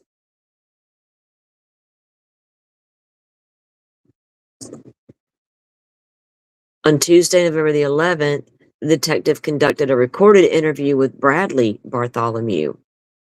So he's her husband, the bio mom's husband. He confirmed his cell phone telephone number, and they had the number here. And we don't need to read it out loud and get in trouble by the YouTubes. When asked about Rebecca, Bradley reported that they don't get along. He explained that it is due to his criminal history. He described Rebecca and Courtney's relationship as rocky. Bradley said that he was not around on Monday when Rebecca was at the house. He identified that he was at my place and described living in the woods near Harrietta in the fish hatchery. Oh boy, we got to troll the map down in Michigan. We got a fish hatchery. Okay. He hangs out at my place. He was living down in the woods near Harrietta. How long was he living down in the woods? Were they separated? Is he registered a little bit? Oh, you don't got to be one, right? Right, but I'm assuming that's what he is. Is he a registered SO? So why not be living with Courtney? All right, I guess we'll learn. They don't mind telling us their whole story here. All right, so he's sometimes living in the woods. Detective was attempting to confirm his presence there.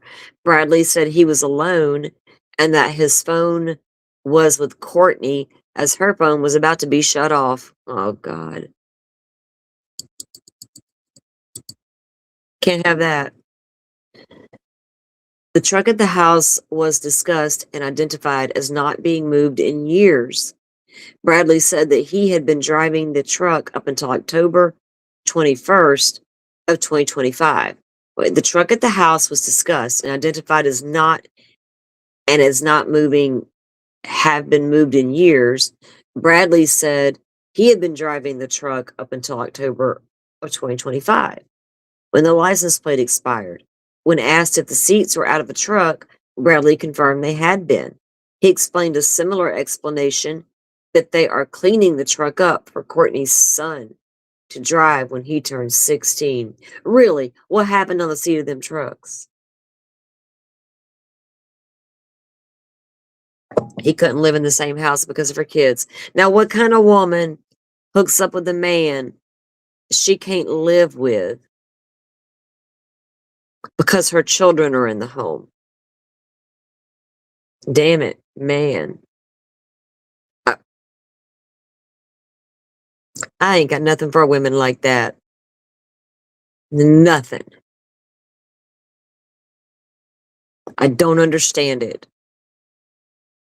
I am so picky about who comes around my kids, so much to the point I stayed single the whole entire time, damn near, that my baby was growing up. No, thank you. I don't trust you people. I see too much out there. Just the thought of putting up with regular drama, right? Somebody your age, kids, exes, all the things that could come to the table. I'm like, no, I just want peace. Let me just raise this little boy. So that's what I did. And been peaceful ever since. I couldn't imagine all this. Ooh. Ooh. I don't get people who live in this like swirls of drama. I don't get it. All right. Back to these weird people living in the woods. Okay, I get it if you have no choice, but you, sir, we don't care about you. The truck at the house was discussed, so he claims that they're saying the truck hadn't been moved in years, but he says he was driving the truck up until recently, until the plate expired, and now the seats are gone. So what happened in there with those seats, and why'd y'all remove them? He says it's because they're going to fix it up for the boy. When Bradley was asked when he found out that Rebecca was missing, he identified it was Monday night or Tuesday morning, and he again denied being at the residence. Let me bump my screen up. Bradley told the detective that on Tuesday, November 4th, Courtney was in town and he was at the house with Bentley and Courtney. That's the son. When Courtney texted him the location of where Rebecca's phone was, Bradley said he refused to go out there alone because I'm not being accused of anything. Whoa. Shouldn't y'all have called the cops right away? Like, hey, we found her phone. Can we meet you in this location? Would have been the right thing to do. He's like, I'm not going out there by myself. I'm not getting accused of anything. Bradley said that when Courtney got home, they went out there together to look for the phone based on a ping that Kimberly Park had sent to Courtney. Bradley confirmed that he was the person who found Rebecca's cell phone on 2-track near 30S 21.5 road, and he picked it up and handed it to Courtney. Bradley said he didn't know how Rebecca's phone ended up on the trail, but suggested she had walked that trail in the past.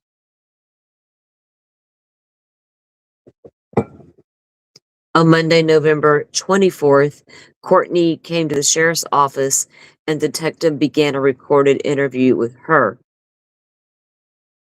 There is a discussion about the TikTok live conversations. Oh boy, TikTok's entered the house. Mm.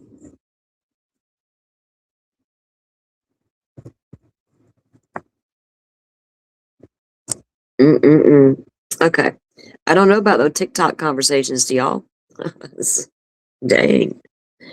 What'd they do? Go on a TikTok live themselves and start commenting on people who were holding lives about it or something, maybe.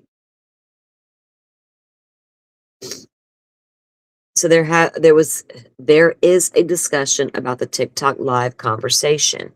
I asked Courtney about a cellular device that a bounty hunter dropped off at the Clare City Police Department. She identified this phone was provided by Kimberly. What in the world now? A bounty hunter dropped off a cell phone at the Clare City Police Department. During this meeting, I asked Courtney about Kimberly's personal property in her vehicle. She confirmed that she was in possession of items that belonged to Kimberly. However, she didn't want to leave the items with me to return to Kimberly.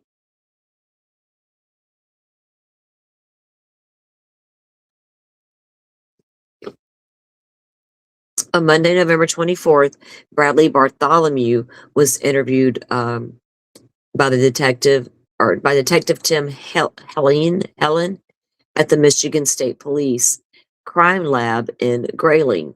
During this interview, Bradley reported that he is trying to protect Kimberly Park. Trying to protect Kimberly.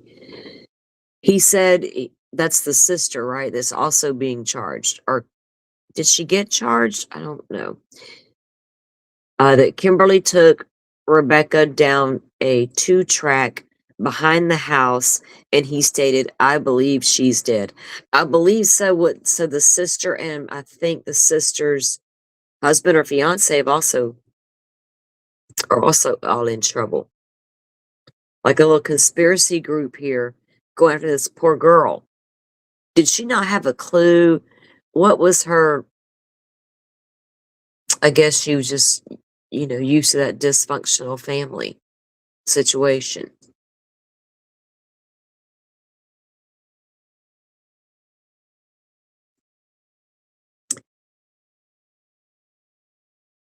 During his interview, so wait a minute. Was money being left to Rebecca but not Kimberly the whole time? And was Kimberly and mom like, oh yeah? How dare you? I'm speculating at the moment. During his interview, Bradley reported that he is trying to protect Kimberly. He said that Kimberly took Rebecca down a 2-track behind the house, and he stated, I believe she's dead. Bradley Bartholomew said that the detective said to the detective that he was present during a dinner with Courtney, Rebecca, and Kimberly on Saturday, November 1st. During this time, Bradley said that Kimberly had a private conversation with him, asking him about the 2 tracks behind the house, and Kimberly stated she needed to get Rebecca out of the picture. Kimberly needs to get Rebecca out of the picture? Dang. Man, when your family is your worst damn enemy, what in the world? There's been a lot of talk lately about people saying, what do they called it? I just read something the other day where people are breaking ties with their family. Like it's a thing right now. It's like a fad. Kind of like certain diagnoses that come out and everybody's got it and then they go to the next one. Now people are like, my family's toxic or just severing ties. In some cases, people may need to be doing just that.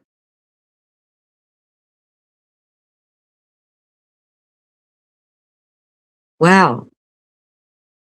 So he's claiming that's what Kimberly says, that she needs to get Rebecca out of the picture.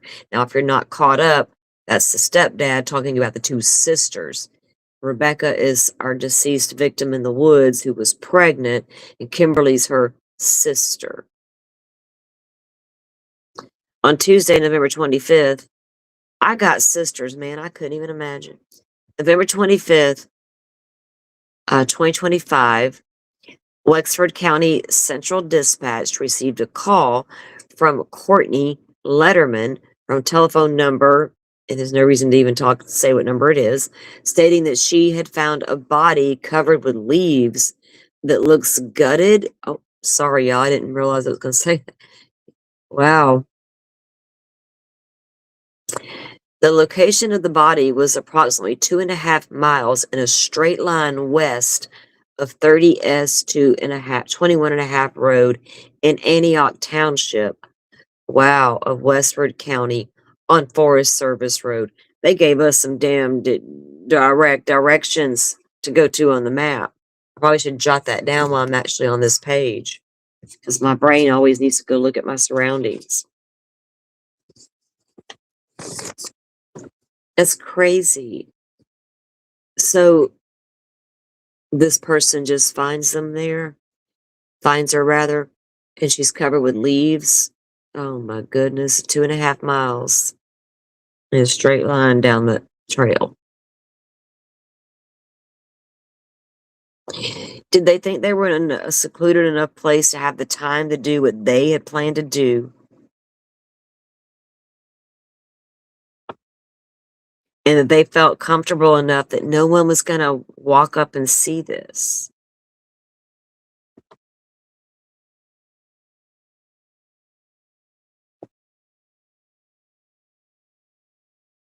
I mean, that's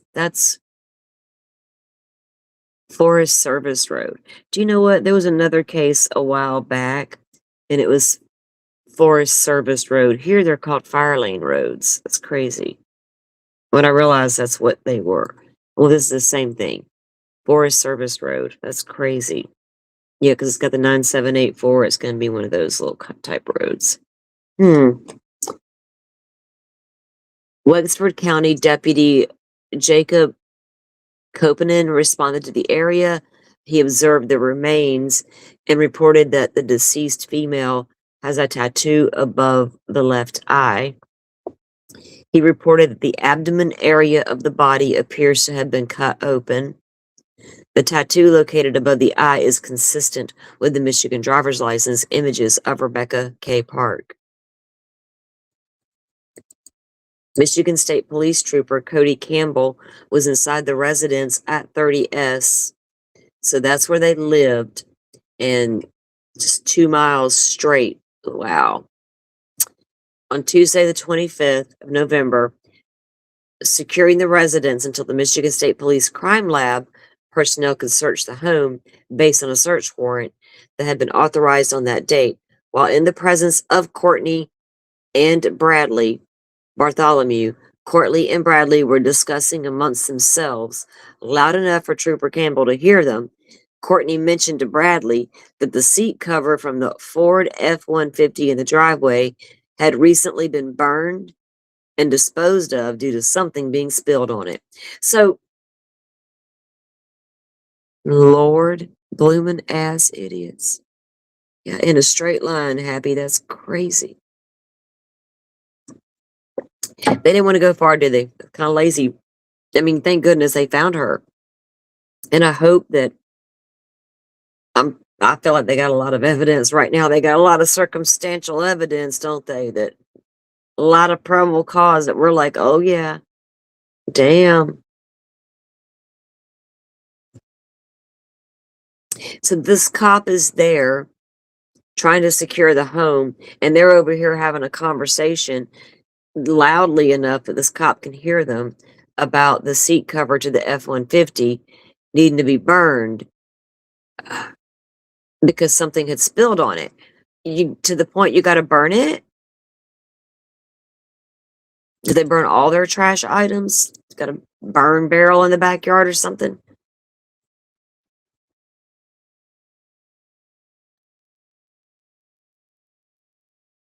A search warrant was served on T-Mobile for Bradley's cell phone. The records were produced pursuant to the search warrant. The warrant showed Bradley's device active in the area of 30S 21.5 North on the 3rd of November. Further, these records show device movement and lingering in the areas consistent with where Bradley and Courtney reported recovering Rebecca's cellular device. Now, that's according to T-Mobile warrant shows the device was active in the area and then lingering in the area. Now, and my attorney brain goes, lingering. Did it like become stationary and not, you know what I mean? Not move for a while? Slap a geofence around this area real fast. Lingers in the area, consistent where they found the phone at.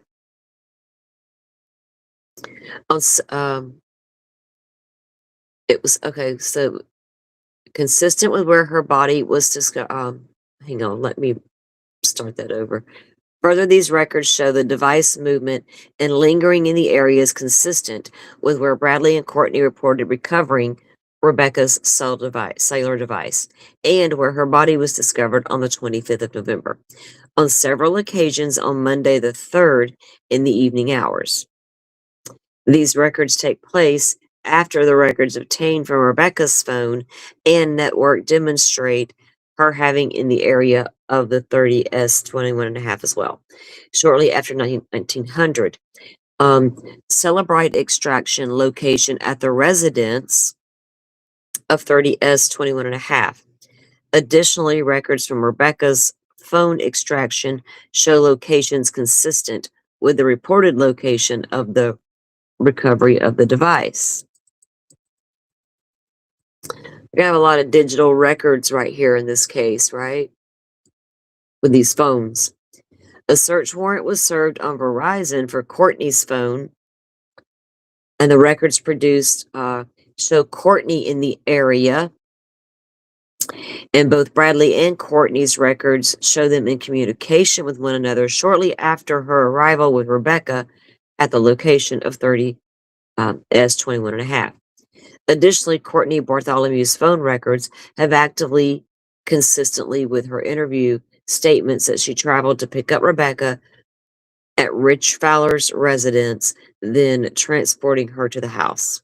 So all that lines up.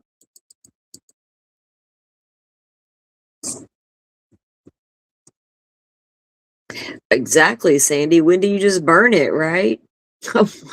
It's pretty extreme measures to take, but okay. First, I'm going to try to clean it, right? If it's worth it. Maybe it'll come out. If not, then throw it away. Those extreme measures. Where'd they burn it at, right? Was it the backyard? Can we recover anything? Bradley Bartholomew's call detail records show the following calls of investigation interest. And it goes through a timeline here of a time, 2 minutes, 2 seconds, an outgoing call from Bradley to Courtney, a second call from Bradley to Courtney, a 54-second call from Bradley to Courtney. At the time of the call, at 1200 hours, device network records show Brad and Courtney's devices near the area of 30S 21.5 road. And these precedes the activity of Rebecca's device coming into the area. Affiant is aware the calls at 1900, 2900 hours and 1933 again show Brad and Courtney's devices in and near the area of 30S 21.5 road. After Rebecca's device, records show her arrival in the same area. So they can place all of them together at the same time with these devices. An autopsy was conducted at West Michigan University by Dr. Christine James and was attended by Deputy Alexis Howard. There were 6 sharp force wounds Park's back. Oh my goodness. 6 sharp wounds to her back, 2 to the upper right arm, 1 to the left trapezius area, 2 to the neck, 2 to the neck, and at least 2 to the face. And there were, wow, 2 of them at least back there. How many people? And they've got to go do all that. The right side of the face also has a laceration and an irregular wound to the cheek of the unknown etiology. The wounds to the neck are described as superficial and do not penetrate muscle or harm any vasculature. Most of the wounds to the torso are contained in soft tissue. 1 to the back enters the left pleural space but misses the lung. 1 to the right side of the back enters the right pleural space and does puncture the right upper lobe and caused a large pneumothorax. So it caused her, it's as soon as that lung got punctured, it's going to collapse. And that is painful. I don't know personally, but my son, who's in his 30s, knows. Unfortunately, he was a preemie. So he experienced a couple of lung collapses throughout the years. Thank God, knock on wood, not since he was 19, but it's very painful. All major vessels are intact. Rebecca's abdomen had incised wounds. The placenta, oh goodness gracious, y'all, trigger warning for anybody who may need to step away. Let's see.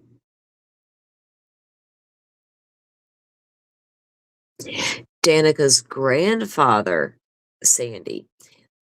Okay, wow. We spoke at the top of the show about the case because the guy that found her didn't report her. He stole her scooter instead. And then goes and tells other people, and then they report it. Someone does. And he's sitting in the county jail. I'm trying to get his arrest FOIA. Arrest report through FOIA. So he's claiming to know it. Maybe he talked about it. I'll have to go check it out and see. All right.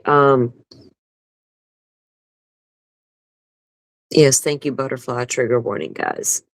Rebecca's abdomen had incised wounds. The placenta was hanging from the open abdominal wound with attached umbilical cord, and the fetus was absent.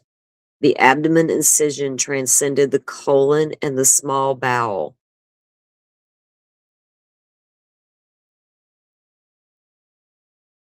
Wow.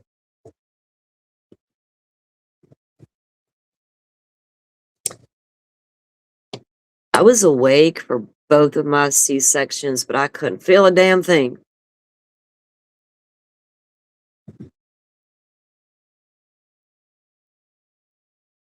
Bless this little girl's heart.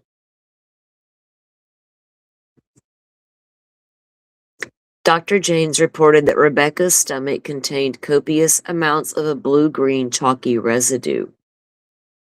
There was also a thin film of subdural blood over the left cerebral hemisphere, with focal subdural on the right parietal area. However, there was no subscapular or subgaleal hemorrhage, nor skull fracture is noted. The OA joint had marked laxity, but a posterior neck dissection showed no soft tissue hemorrhage. Okay, I think that part's over. On Sunday, November 30th, a second search warrant was obtained for Bradley and Courtney's residence at 30S 21.5 North Road. You got me beat, girlfriend. You had 3 C-sections. I did not know that about my friend. Damn it, girl. Yes.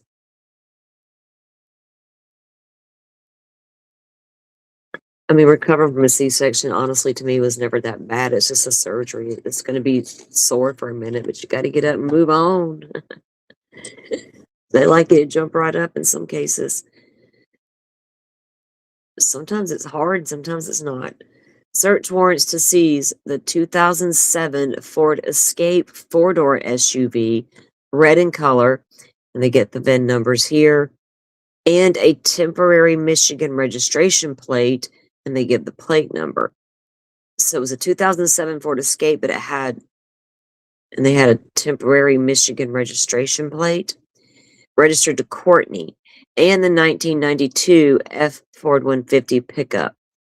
It was white, and they give the VIN number and its registration, and to have them towed to the Wexford County Sheriff's Office to be processed by the Michigan State Police laboratory technicians. So they got their vehicles, her 2007 Ford Escape SUV and his 92 Ford F-150. I know that kind of truck well, Bubba. Somebody in my family, I know they had one. That's why I know. The good old days. The search warrants were served, and Bradley and Courtney were both taken into custody and transported to the Wexford County Sheriff's Office on Sunday, November 30th. The detective Pisker and Hackman conducted a recorded interview with Bradley Bartholomew, so that would be on the 30th. So now they're both arrested, taken into custody, and they did the search warrants again, and now they got their vehicles.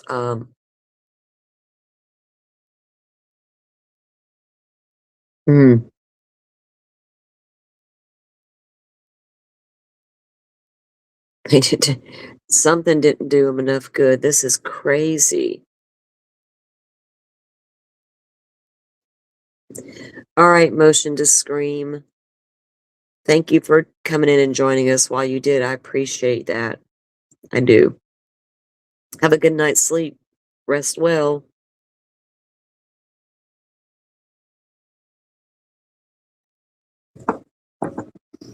Okay.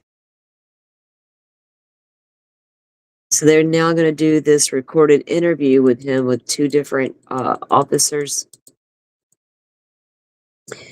Bradley was put on notice that Rebecca's death is a homicide and that this is a homicide investigation and that there can't be any more lies.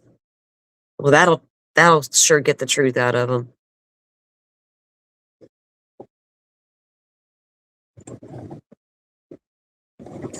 Hold on, guys. I got to reach across the room for something super quick. Oh.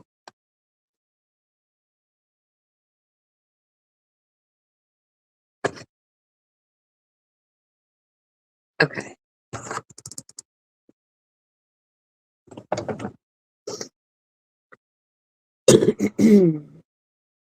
So he's put on notice. This is an investigation, and you cannot lie anymore. Bradley was read his Miranda rights from a Wexford County Miranda warning card. He confirmed his understanding of the rights. He explained to him, and he agreed to speak with the detectives at the time. So he did not lawyer up. Oh, speaking of Danica's case, when those boys were arrested, uh, Blevins is the one who lawyered up. And the other boy who actually lured her to the woods and stole his mom's gun or whatever she was, um, he told them, yeah, and this is why I did it or whatever. But the other kid, like that, that was the 14-year-old. He like mums the word lawyer right now. I'm like, what? That's crazy. I mean, I've had a lot of discussions with my kid. I have told him you don't got to tell cops, they do need warrants for things. I've made sure he understands that. But at 14, I don't recall having that type of discussion. Son, you need to lawyer up.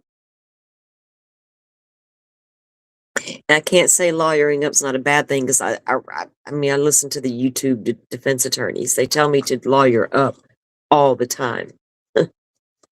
So I never feel any kind of way when somebody gets a lawyer because I feel like that's preached so much. What can we do? So he's read his Miranda rights, but he agrees to talk to them anyway, right? No lawyer. So good. That's good. Whatever. Be that guy. Bradley reported his knowledge that Courtney went to get Rebecca. They came to the house to get the Tide Pods, and they were supposed to go get the ice cream. Bradley said that he was at the house with Bentley. He admitted that he lied during his first interview about being at the residence because of his SO registry status. Look at Britt coming in with the knowledge.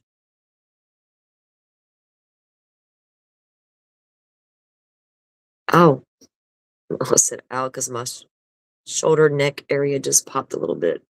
It felt good though.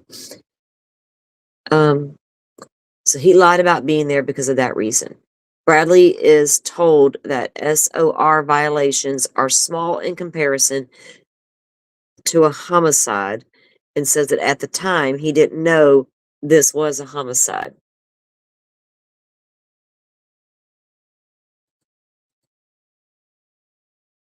He reported that Courtney had backed out of the driveway in the Ford Escape and then she came back. He says that at that time he had no idea where Rebecca was. He said that he knew Courtney left with the white Ford and then came back. He reported that Courtney had told him that she and Rich were in the white Ford and they had a disagreement and there was blood on the dash. Courtney asked Bradley to clean it up, which he reported that he went out and wiped it down. He said that he didn't see any blood on the floor or on the seats, just blood splattered on the dash. He described that later there was white paint on the seats, and Courtney asked him to remove the seat covers, which he confirmed he did. He said he was unsure what she did with them, and they were thrown in the burn barrel or in the trash.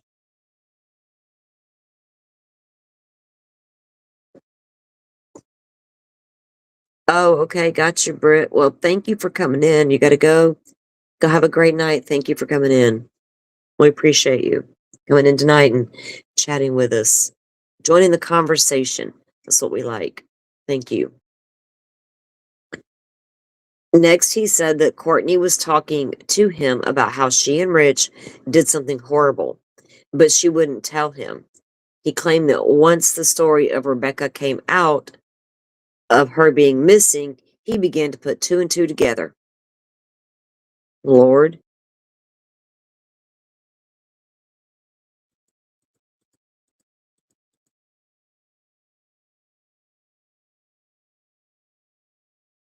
Bradley reported that Courtney threatened that if he said anything, she'd make his life hell. She just got control of everybody.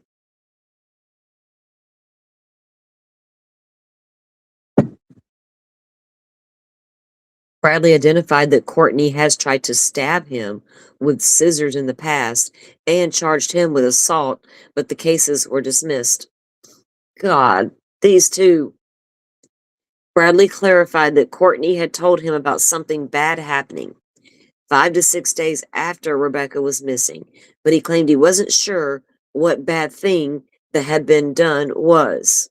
What the bad thing was that had been done. When asked about the story about the baby in the NICU, Bradley identified that she was supposedly adopting a baby, but he didn't see how she could due to his SOR status. So she was never pregnant, I'm taking it. Never had a baby in the NICU, was lying to her sister the whole time. And the plan was to steal the daughter's baby and run off with Rich and the money and the other daughter. Holy cow. What the world?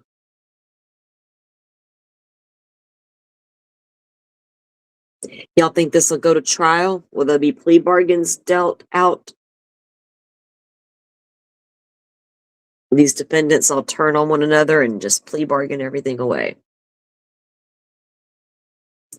Bradley said that Courtney was alone when she got into the white Ford and left north on S21.5 road. That she returned about 15 minutes later. He said that she sent a text to Courtney. He sent a text to Courtney to see if she needed him to come outside for anything, and she responded in the affirmative. It was now that he said that Courtney reported getting into a fight with Rich. Bradley said he never observed Rich on this date and that he did not observe any injury to Courtney. God, Courtney's a hot freaking mess. They are all psychos, Sandy. I can't even with this.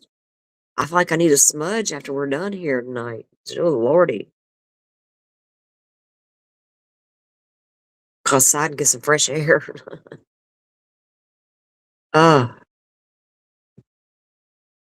Returning to the something bad topic, Bradley was asked to continue that topic. He identified that Courtney is all over TikTok. Courtney is or was? Any of y'all seen the TikToks? Oh, don't send us down a rabbit hole.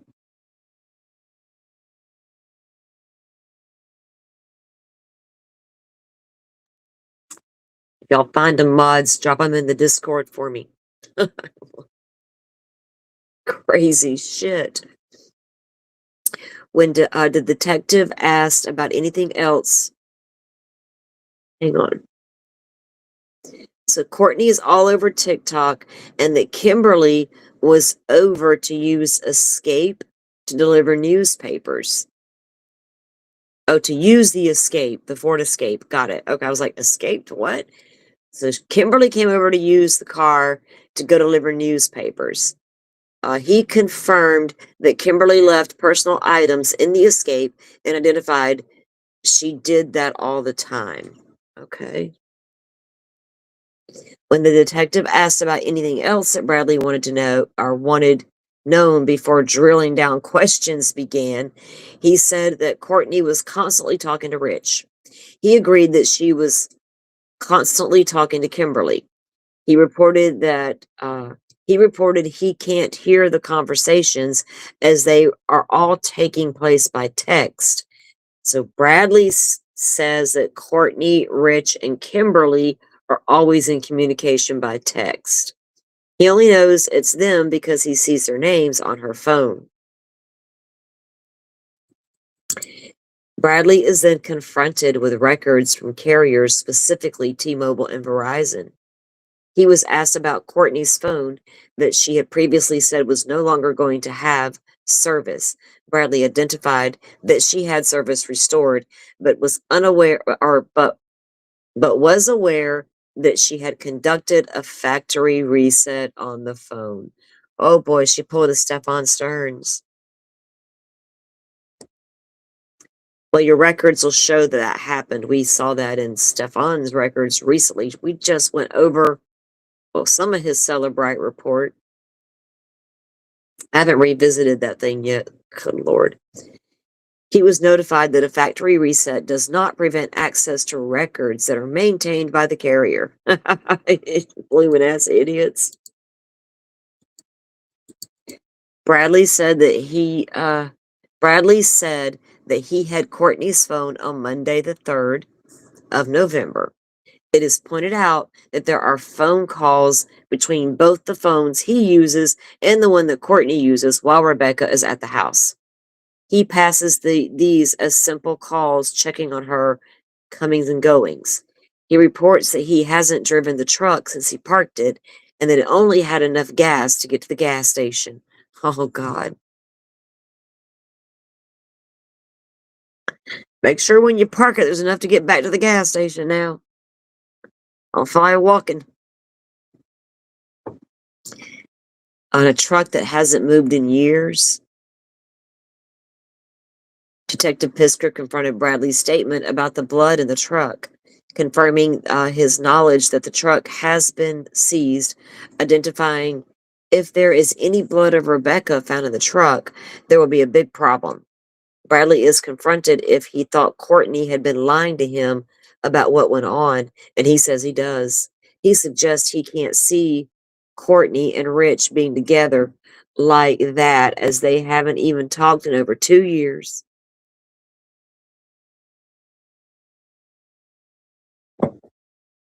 Now he says they haven't talked in 2 years.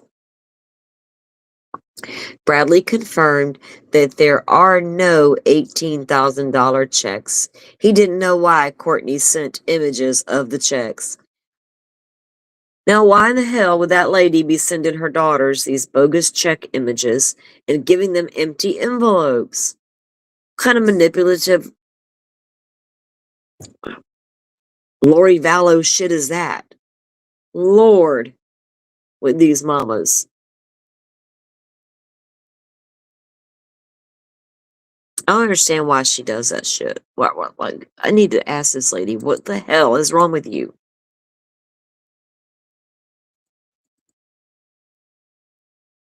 He did say that he spoke with Kimberly on Saturday the 1st, after their dinner that night had ended. He said he was asking about 2 tracks behind the house. He denied that Kimberly told him that she needed to get Rebecca out of the picture.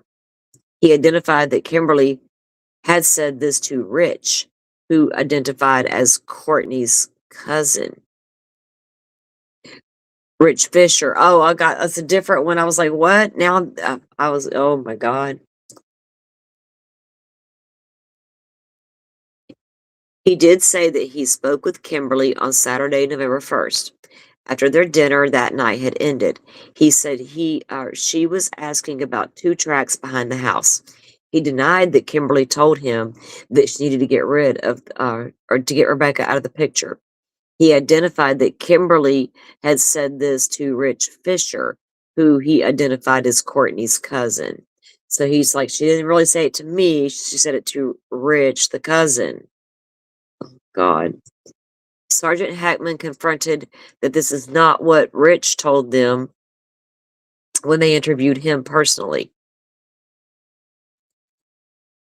Bradley reported that Kimberly is jealous of Rebecca and that he is aware that Kimberly has had a relationship with Rich in the past. Rich is getting it on with Mama and both sisters.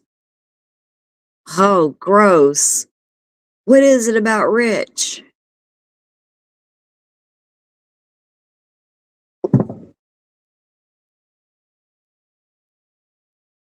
Ugh. Bradley reported being upset when Kimberly was on the internet saying that he and Courtney were responsible, making a statement that he doesn't understand how anyone could do that to a pregnant woman. So Kimberly was on the internet pointing the finger at mom Courtney and husband Brad. He answered that he believes that Courtney and Rich would be capable of doing something such as this. Now they are? Oh, wow. When asked for what purpose, he gave different possibilities. That's what I'm wondering, Sandy. What's this up with the blood in the truck situation? We know something was all over the seat covers, right? And now we hear it's on the dash too. So it'll be interesting to see what they do pull off there forensically. Is that her blood in that truck? So that would indicate right there we would know an attack began in that truck of some sort. Well, there's injuries to other parts of her body, the face, the arms, the upper part there. So did they start trying to attack her in the upper body there in the truck, right, to subdue her? I don't know. I'm trying to figure out how that would happen too. I unpacked stuff in my brain, y'all, and it's going to be in real time with y'all. Yeah, it's disgusting stuff, y'all. Something definitely happened in that truck, Sandy.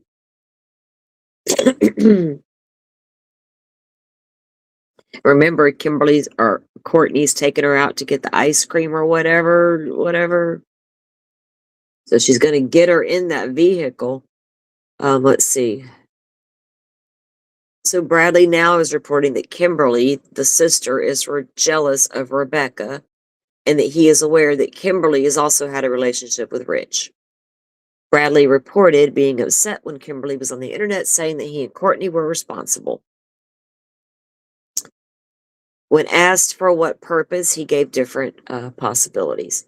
Bradley agreed that he believes Courtney is capable of slicing open her own flesh and blood and taking a baby out.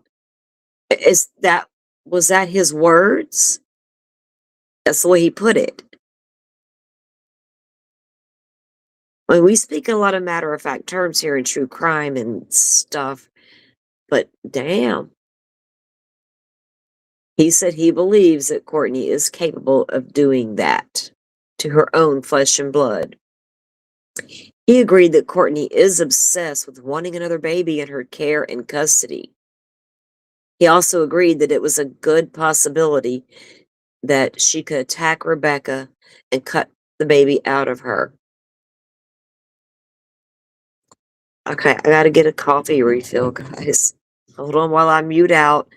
Please, y'all bear with me. I appreciate y'all that are still here. Ugh, I'll be right back. It won't be but a sec.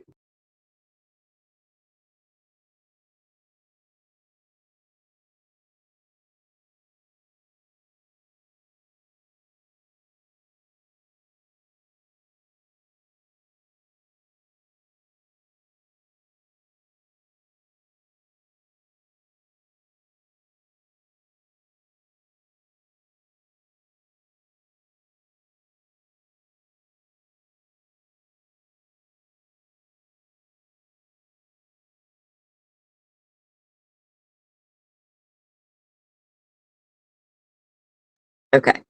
I could never, ever in a million years imagine being so jealous of my daughter in any way. I could do anything to hurt her, right? Wow. Wow. I gotta get a new word. I'll be like, wow. Holy cow.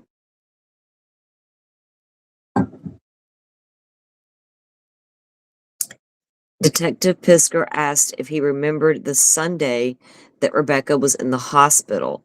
Courtney saying or texting, "Don't you dare have this baby in the hospital." What? The detective asked if he remembered the Sunday that Rebecca was in the hospital. Courtney saying or texting, "Don't you dare have this baby in the hospital." Now, what kind of mother says that to her daughter? Normal mothers are going to be like, "Honey, get to the hospital unless you've got that at home birth thing happening. Call your midwife. I'll be right there. Don't you dare have that baby in a hospital." What has she got the bathtub set up at home for? Jesus Christ. And Bradley remembers somebody saying it, but doesn't remember who was saying it. Bradley confirmed going to Fowler's house on Saturday to take the gifts to Rebecca that Courtney forgot to give her at the house earlier that day. Oh, Jesus, these people. While discussing being upset that Kimberly had accused him of being involved, the detective asked why he hadn't called him And Bradley said that Courtney had threatened him, that she didn't want him to be involved. His explanation was that she doesn't want to get incriminated or himself incriminated. Well, nobody wants to be incriminated. But most people don't do this to other people either. I happened to look up at the screen, feeling slightly hungry. Slightly. Okay, y'all just did it. Stop it. We're gonna. I was wondering, Rach, if I was going to get everybody during their dinner hour. I don't know what everybody's evening schedule runs like, right? Steak, gravy, and potatoes with broccoli. Hawkeyes. That sounds really good. Okay. Take my lazy self to the kitchen when this is over. All right.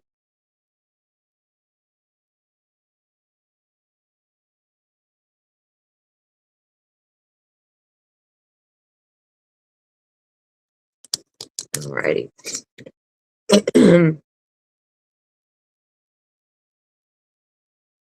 Sounds like she had it planned out for a while. If she was been wanting this baby, right? What was she gonna do to get it? Don't you dare have it at the hospital. It's like she did have a plan. Not a well thought out plan, obviously, but she had a plan, right? Hold on one sec, guys.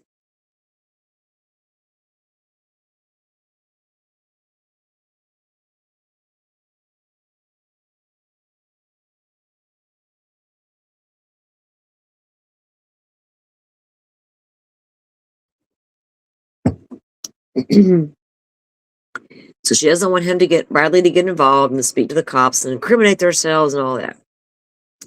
Bradley began to say that he thinks that Courtney has more to do with it than what she wants to claim. He said all the evidence is pointing to her. He suggests that he believes all the evidence would be in the white Ford. So was it really Rich and Courtney that were the main players here? And Bradley was like, I thought maybe I had it backwards. Or maybe he's just lying the whole time. The blood he observed inside the truck is discussed and described. Bradley said that he removed the original seat covering about a week and a half after Rebecca went missing because it got white paint on it. When asked what he thought happened, Bradley responded that Courtney was jealous of Rebecca. Now you got the mother and the sister are jealous of her. He agrees that Courtney would like to have another child. He also thinks that Rich wants to get back into a relationship with Courtney. Well, nobody wants fucking Rich. I swear. What is Butterfly cooking? Don't even. Her husband's probably got some darn brisket going somewhere.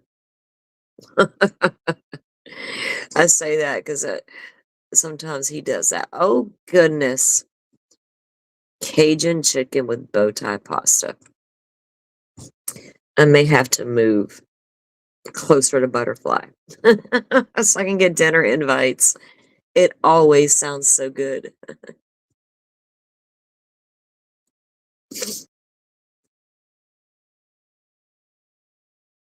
Florida, Texas, it's all the same. I don't know. I gotta stay away from that Lady Bird Lake situation. Or we could do some investigating. Either way. Well, hell, wait. We should rethink this, Butterfly. Hold up. All right, let's get back to this damn document. So now he thinks that Rich wants to get back into a relationship with Courtney, and Courtney really wants this baby. Bradley agrees that he thinks that Courtney could point the finger at him as being responsible when we interview him.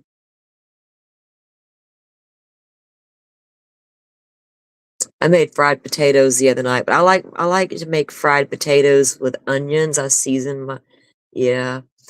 I created myself something good the other night. It's a homemade nacho situation. It was so good, and I literally just ate and ate and ate while watching TV. Anyway, it's good. Well, everybody enjoy your dinner and thanks for joining me. Well, if you catch me on the replay, we appreciate that too. All right, so he says that Courtney's going to point the finger directly at him. He's going to be responsible. When Bradley is confronted with Courtney being in possession of the cellular device with the specific phone number when she went to pick up Rebecca, he claims he can't say she if she possessed it, but it was there at the house and he had it to call her. He then confirms that Courtney did not have the phone when she went to Fowler's to pick up Rebecca.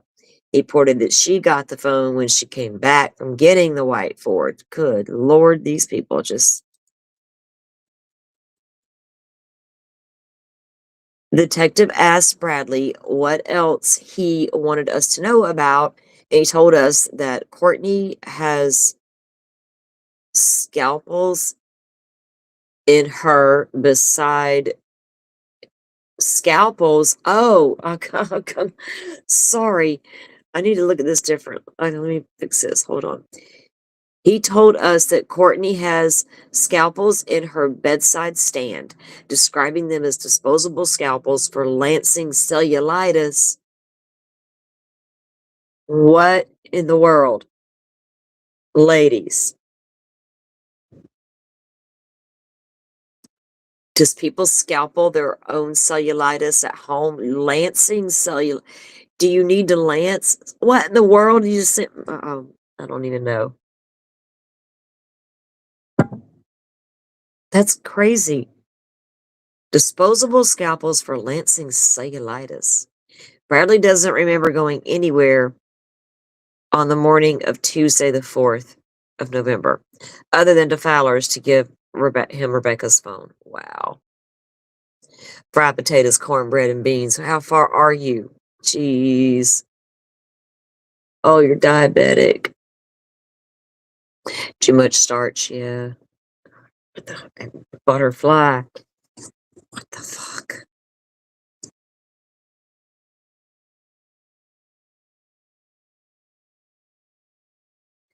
I've never heard of any of that. Maybe Courtney lied to him. That's for lancing my cellulite, dude. Get out of my nightstand. You shouldn't even be in my house. Fuck. Sounds like serial killer shit to me too, butterfly. Where you if ladies, men, if you go home with somebody or you start a new relationship and you're spending the night now at that stage and you notice some scalpels at the bedside nightstand, even in a drawer, that should be a red flag. I'm just saying. Should be a red flag. And when they give you some oddball excuse about lancing their cellulitis, remember you listened to that shit. You learned about that on that live stream that one time. I mean, look, a lot of us mothers, women, that caregivers, you may have to lance a thing or two, but is it in the bedside nightstand scalpel situation? Whatever. No.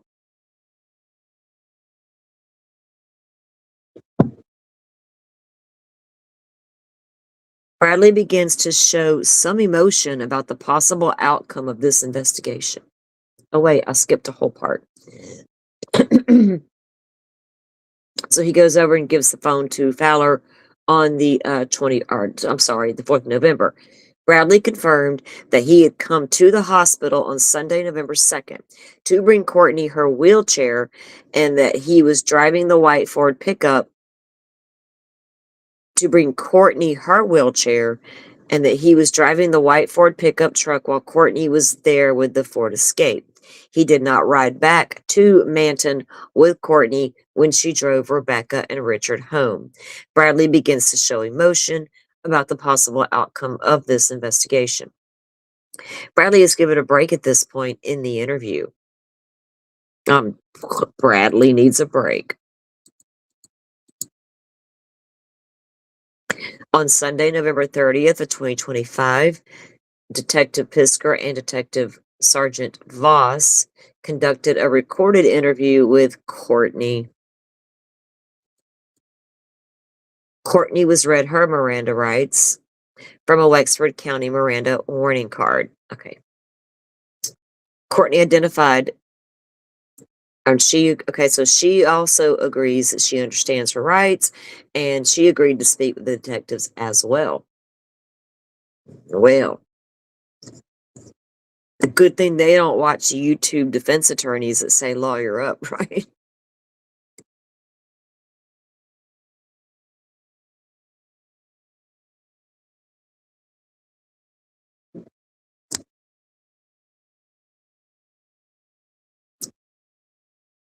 So it says, okay, wait. All right. Courtney identified that at the dinner at her house on Saturday, November 1st, it was herself, Rebecca, Kimberly, Bentley, and that Brad was hiding in the truck. What the hell? So Brad's outside hiding in the truck, according to Courtney. Brad just threw her completely under the bus. He knows nothing, blah, blah, blah. He gets all emotional at the end. And now she says he's out hiding in the truck.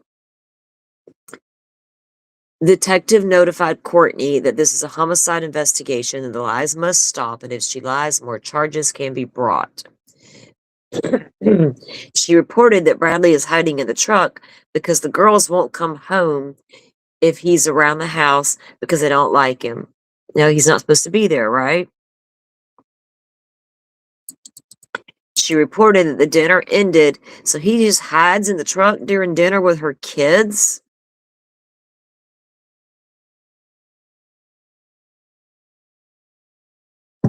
Yeah, he can't be in there, but just don't come over while they're there. Wait, they're having dinner. He's gonna hide in the truck.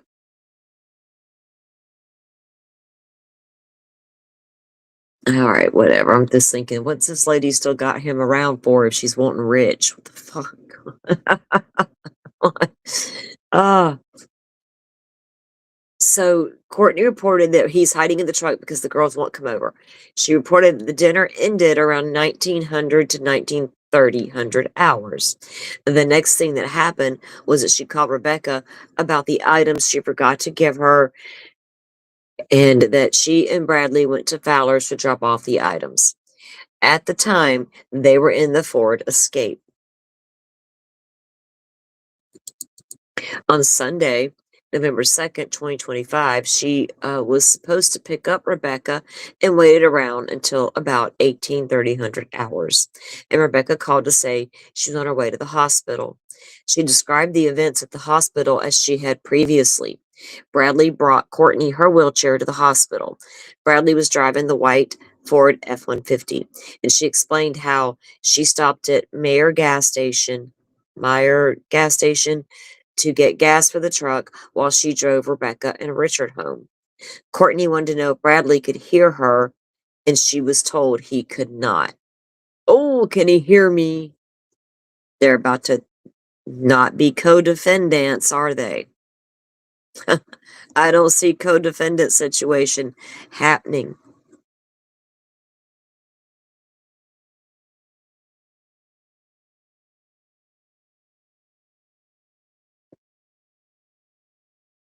Hmm. Courtney wanted to know if he could hear her, and we told her that he could not. She reported talking to Rebecca Sunday night about getting shakes on Monday. She said that Rebecca asked her about the $2,000 and said that Rich was upset about something.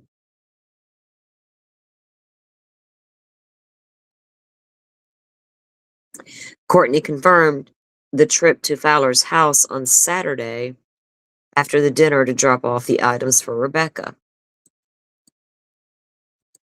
Detective asked Courtney why she wanted to know if Bradley could hear her. She suggested they need to back up. She said she thinks she needs immunity. Oh, no, no.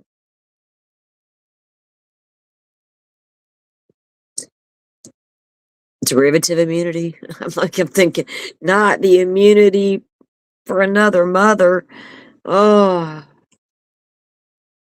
She thinks immunity is going to get her out of something. Okay. It might have worked for Jen Soto, but not here, lady.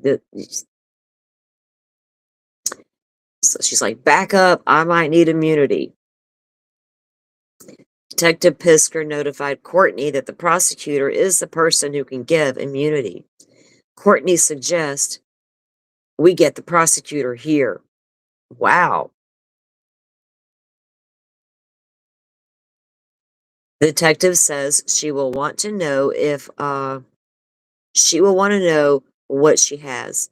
Courtney said she will give us where the knife is and where the baby is, and she will give it all to us. Wow.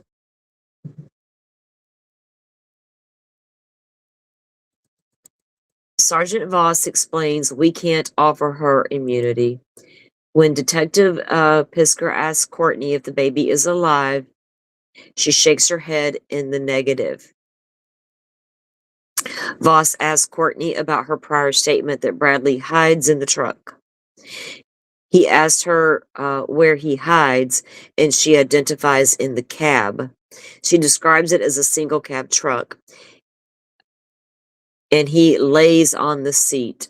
Courtney reported that Bradley had put $15 worth of gas in the truck when he was at the gas station on Sunday night. Courtney asked if Bradley confessed. Voss reported, he told us a lot of stuff. She's over here like wanting to know, did he confess?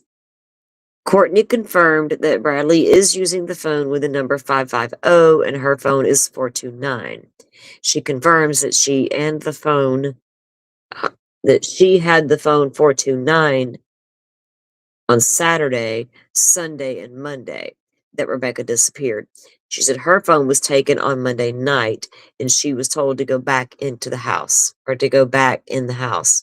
Courtney said her phone was taken at about 100 hours. She renewed her request to contact the prosecutor. She's like, I just need a plea bargain right here, right now. Let me just get it all out on the table. Get the prosecutor in here. Wow.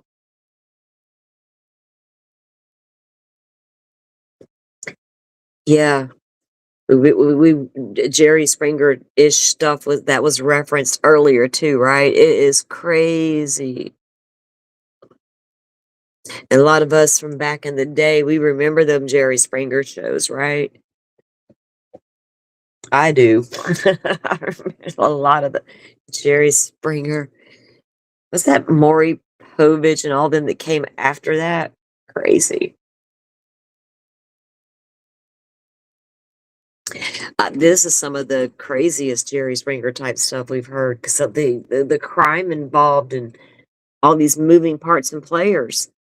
This this conspiracy thing. Okay, so she renews her request to want to speak to the prosecutor. Courtney was never really pregnant. It was all a lie, apparently. The mother, the bio mom, was never really pregnant. That was a lie about having a baby premature and it passing.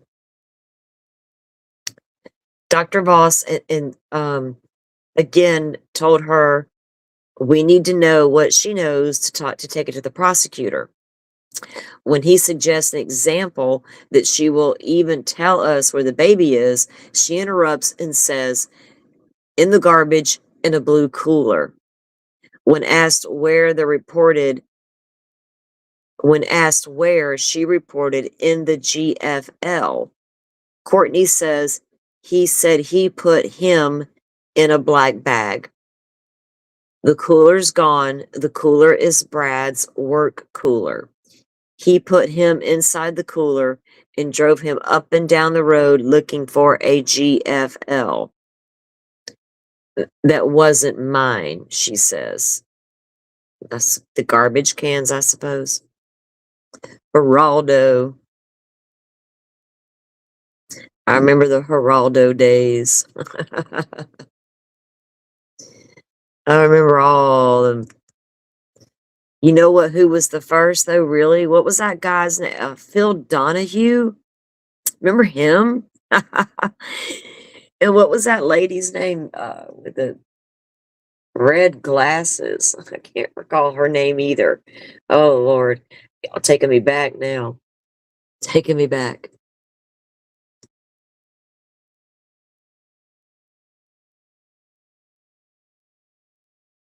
So they're looking for. They got him in the baby in a cooler and looking for a trash receptacle or whatever that's not her own. When the sergeant boss asked why Courtney reported that it was related to Bradley going to jail last year when Fowler turned him in, good Lord, this goes way back. She explained that this is all retaliation. She identified the night when they went home after their last interviews. She confronted him about his examination and his failure. His examination and failure. Did he have a polygraph exam and fail it? Did she have one?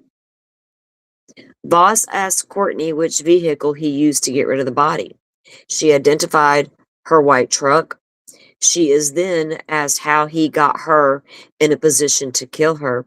She explained how she pulled into the driveway and notified him she was on the road. She explained that she got to the house and talked to Rebecca for a few minutes, and Bradley walked up and pulled her out and said, "I want to talk to you." Courtney described that the white truck was sitting out by the road and that he out by the road and explained that she didn't think anything of it.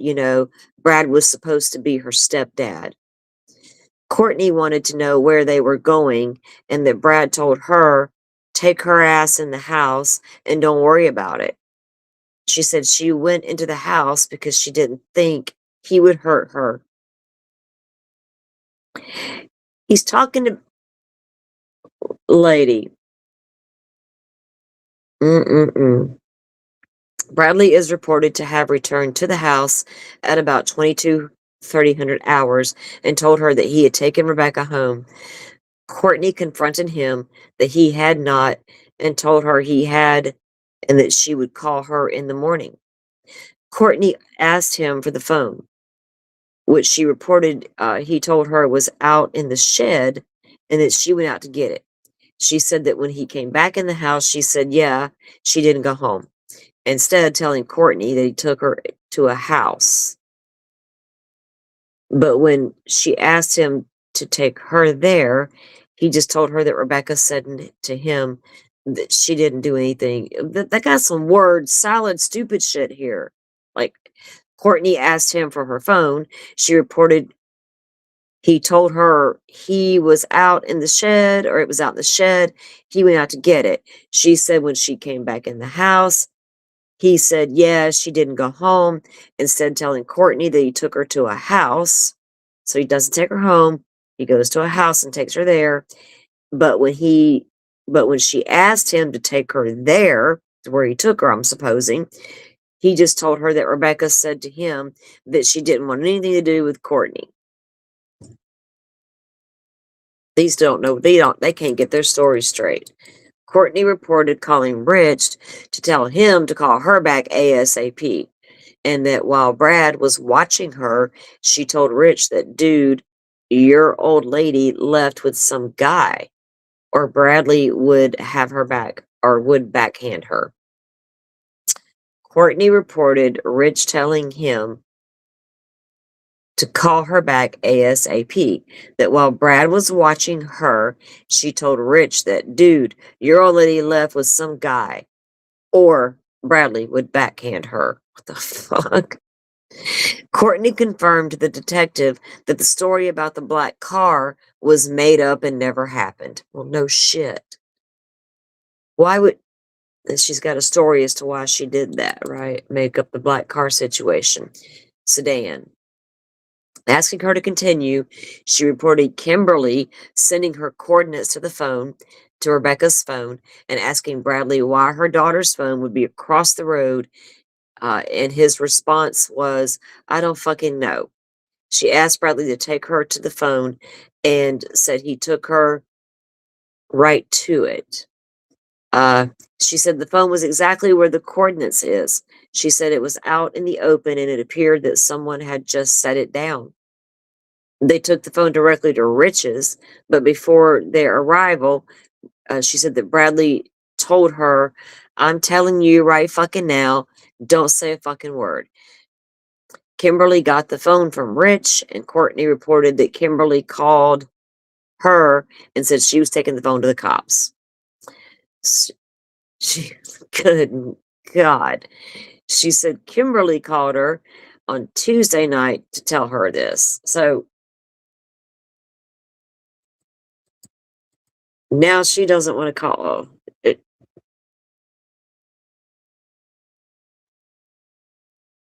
Could you imagine if this goes to trial? How crazy that would be with these back and forth people here. And all these people need to be testifying. Goodness.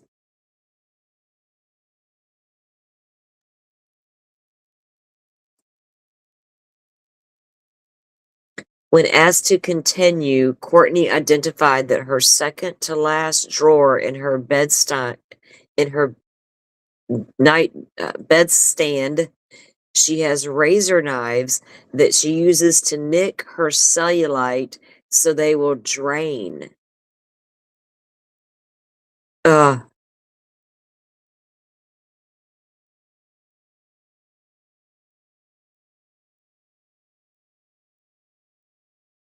she reported that one was gone, which she said she knew because she counted them due to a teenage boy living in her house. So you got these weird scalpels that you use to drain your cellulite with, and you keep an inventory of them because you got a teenage boy in the house?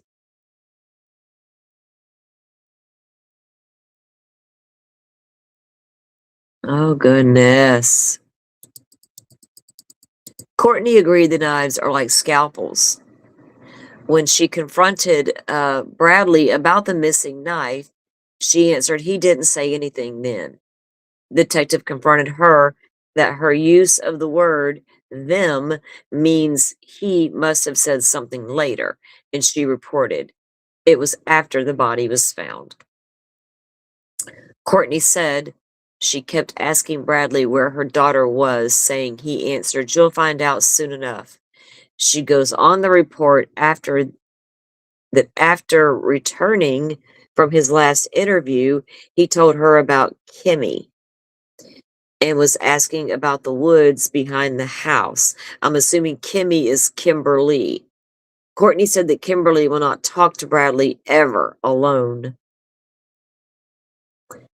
Because Courtney said she kept asking Brad where her daughter was. He says you'll find out soon enough. She goes on to report that after returning from his last interview, he told her about Kimmy was asking about the woods behind the house, going to the trail. Courtney said that Kimberly would never talk to Bradley alone. So she didn't believe that that was true, basically. She reported trying to get Rich Fisher to take Kimberly's bag to her. Said that she said that Bradley said, "You can have that. You're not taking her bag," he said. "Nobody's taking this bag." Courtney said she realized Kimberly's wallet was in the bag, questioning why he would want her wallet. Man,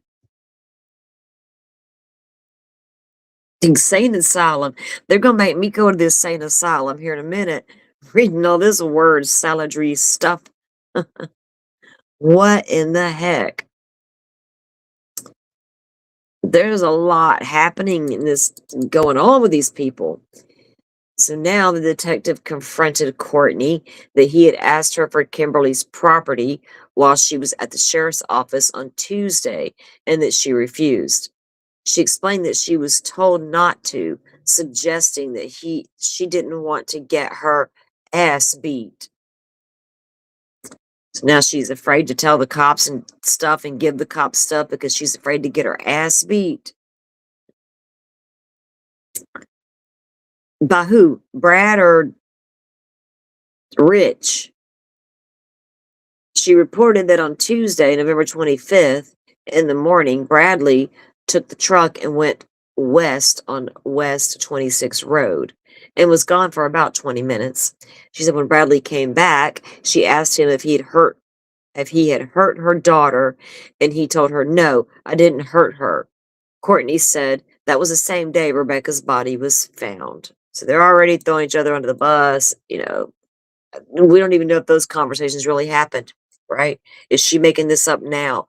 Well, this is what happened, and I knew he did it. Or is she making all this up on the fly? I don't know. Courtney said that on Wednesday, the 26th of November, in the morning, she confronted Bradley and asked him what he did. She reported he told her, "I'm going to tell you once, and I'm going to tell you, and you're going to fucking drop it, and you're going to shut the fuck up." Damn, Brad. He's like, "I'm the reason your fucking daughter's not here, that your life is upside down right now." When asked why, when she asked him why, she said that Brad told her, "Rich fucked with the wrong motherfucker." So Brad did all that to get back at Rich? She agrees this is all a revenge plot. Courtney said that when she asked him what he did to her daughter, Brad said, "I slit her fucking throat. Bitch deserved it." She goes on to say that Rich deserved it too, and it just happened to be your daughter that's going to pay for it. Wow.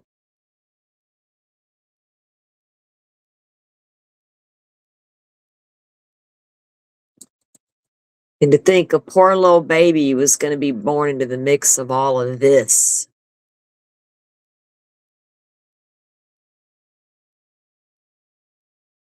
Courtney said when she asked about her grandson, she said Bradley said, "Oh, I stuck him in a cooler, stuck him in a trash bag, and threw him in the trash." Oh, goodness. Speak of a little baby that way.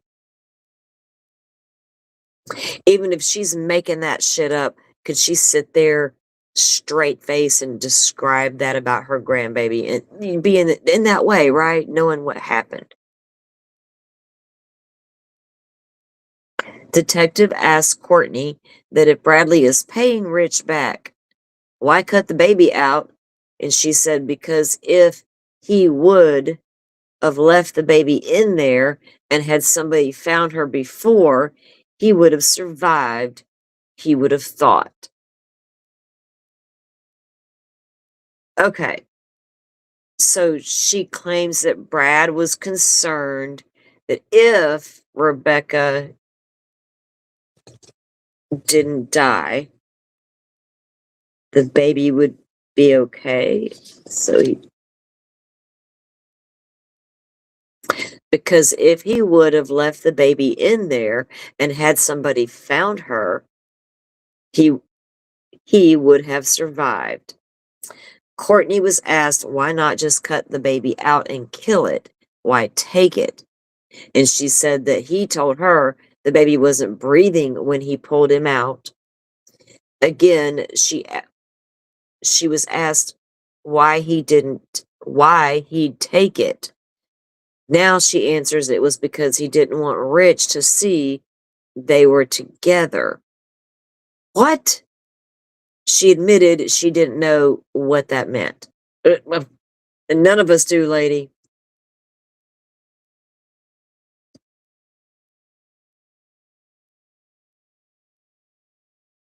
None of us know what you mean at this point.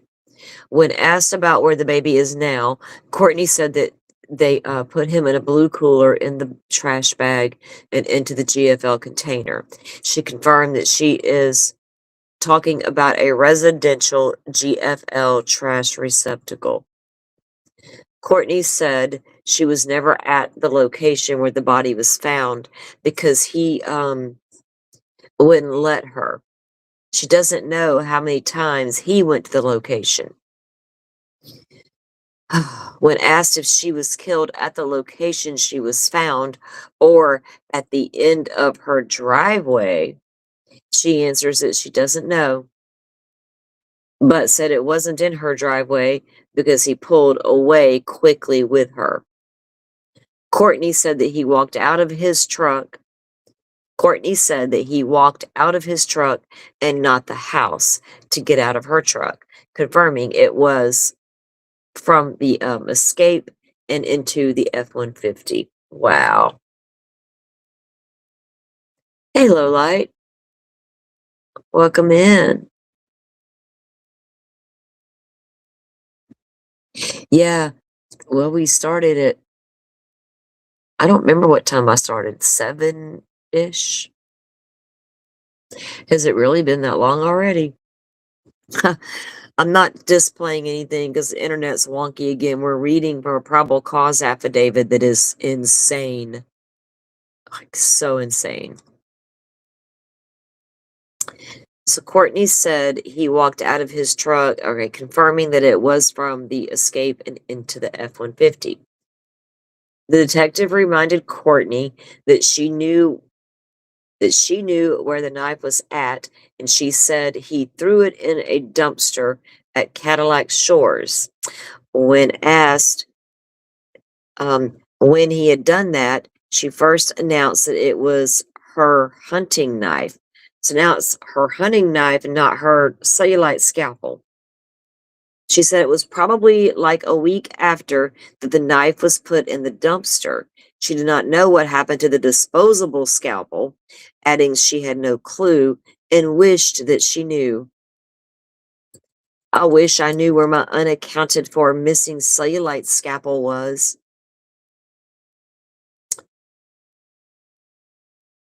Detective Voss asked Courtney what she was looking for in an immunity agreement. What she was afraid of, and then confronted her that she had provided a lot of misinformation to the police. She reassured us that she would cooperate the whole way. Detective pointed out to her obstruction of the investigation, and she agrees. He pointed out her obstruction of the investigation, and she agreed. I can't share my screen from my phone, or I would have the document up on screen for you guys, in case y'all are joining and wondering what's going on there. What are you reading? I am reading a probable cause affidavit in this case. I just can't share it. When asked about the seat covers, Courtney said Bradley burned them. She also said that Bradley went out and cleaned the truck, specifically mentioning the dash. Remember they had the blood on the dash earlier? She described that the cloth was burned and the bucket was taken back into the house. Courtney didn't think the floor in the truck was cleaned. Courtney was asked about the Kimmy stuff and suggested that Kimberly doesn't know anything, that she was just trying to feel important. Oh, Kimmy, now they just got you chalked up as trying to feel important, girl.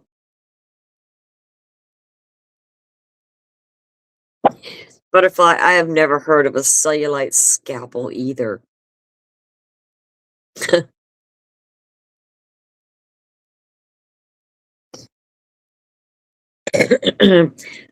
I gave birth to my son's in his mid-30s right now. I was the very beginning of the 3rd trimester, barely 7 months. Boy survived, you know what I mean? He thrived. Well, it took a while. It took a while. He a little fighter. He took a hot minute, actually. But these little babies are resilient. But damn, not to be born in the woods under these circumstances. Can't get the help they need if something goes wrong. I mean, we all may have to lance something from time to time, but our cellulite ladies, or y'all don't have to comment. Y'all can do it. I was gonna say do it anonymously. Maybe I should do a poll. Have any of you ever lanced your cellulite? Be honest. I've never heard of it. No, when I think of cellulite, I don't think of it as a boil. Maybe this lady does,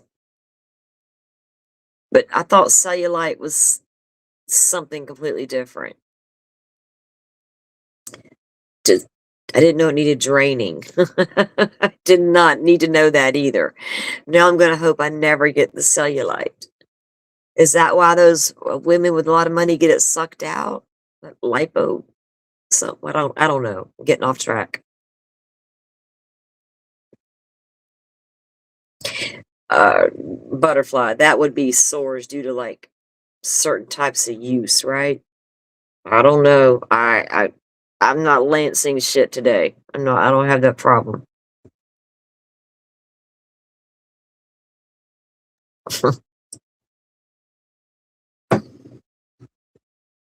Okay.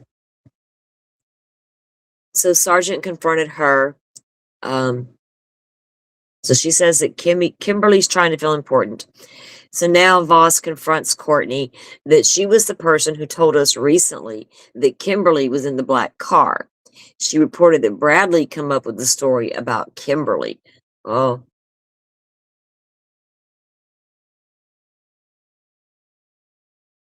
yeah, cellulite's just like lumpy fat. That's what I thought. Little bit, little pocket. Like, what are you gonna lance? What are you draining there? It's ridiculous. Courtney said she knew that Kimberly told us that she hit Courtney. Wait. Courtney said she knew that Kimberly told us that she hit Courtney and hid her body. Oh, so Kimberly has already told the police that Courtney did that. And how does Kimberly know? When asked how she knows that Kimberly told us this, Courtney said that she told Ashley and reported Ashley is Rich's baby mama. Oh God, now we got somebody's baby mama coming into the picture. It does sound nasty, love always true. Ugh, ugh. Do it yourself lipo. Oh my God.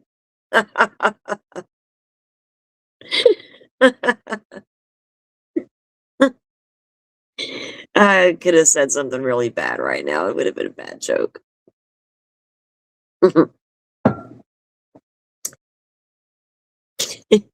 I can't. Maybe it's getting late. Oh my. It ain't, that's what I thought. What is there to lance on cellulite? I don't get it.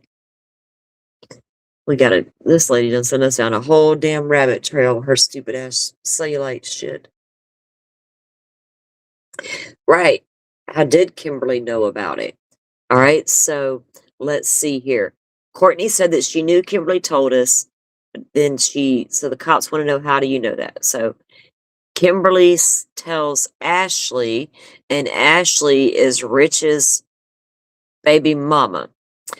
Ashley has a child with Rich Fowler, the other Rich, okay? They spoke of, no, that's Rich. Oh, good Lord, Rich. He gets around. There's two Riches, but this is the Rich, right? So Kimberly tells Ashley about it, what she told the police about her mother, Courtney. Courtney said that all Kimberly did was lie to the police and had no involvement. She also said that Rich was also not involved, but did say she didn't know if he deleted anything from Rebecca's phone or not. Remember, because they found Rebecca's phone and took it to him, took it to Rich.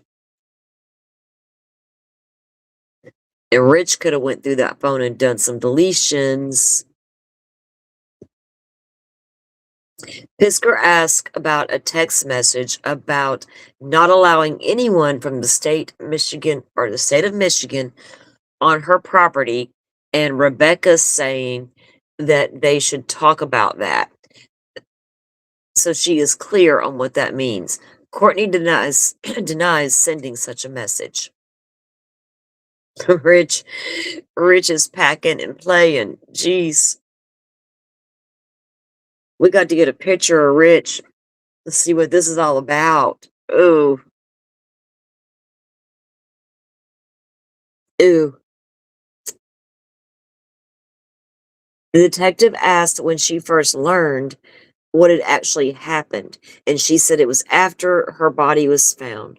Detective then pointed out she could have covered herself if she had cooperated on Monday at Mount Pleasant. Detective asked how Bradley told her he killed Rebecca. She said, he told me he slit her fucking throat. Now, if that was my daughter, there'd be some emotion involved. There would be like, I would be run to the cop. Well, if he told me something like that, he probably wouldn't have survived more than a couple of minutes, other than I did it, no, lights out. Now I'm going to be the one that needs the attorney. She's over here like, he told me he slit her effing throat. When he asked how,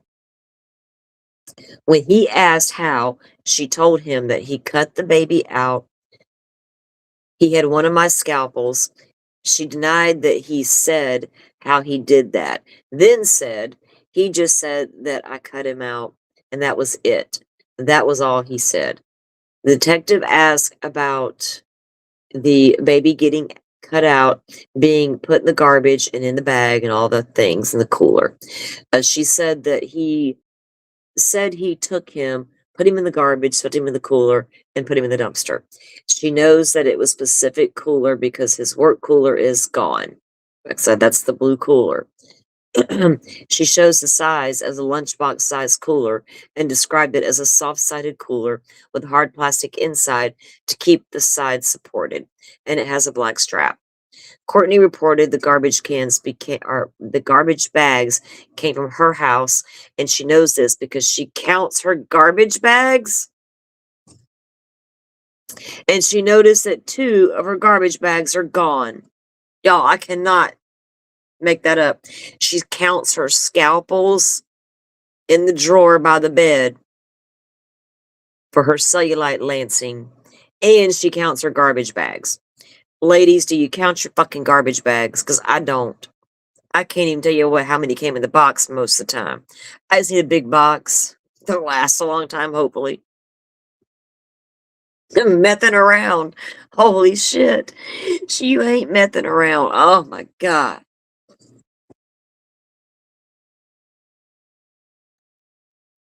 I counted my garbage bags and 2 of them damn things are missing, and I want to report a crime. I ain't having it. If you see the price of them damn things, the good ones anyway, I ain't trying to have that thing bust on the way to the can. What in the hell? The hunting knife is described by Courtney as being green, having a serrated blade on one side and a flat blade on the other. It is a fixed blade, not a folding. She is sure that Bradley used that knife. The knife was purchased at Walmart within the last year, as she provided a description of it. Sarah Boone, no suitcases here. Lordy.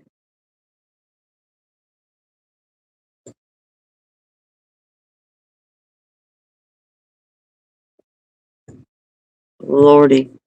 When asked if she noticed any items missing out of Kimberly's purse, she didn't report any. She didn't inventory Kimberly's belongings. Courtney denied that Bentley knows anything. How old is this child and get him out of there? Stat. We took a break and moved Courtney to another room.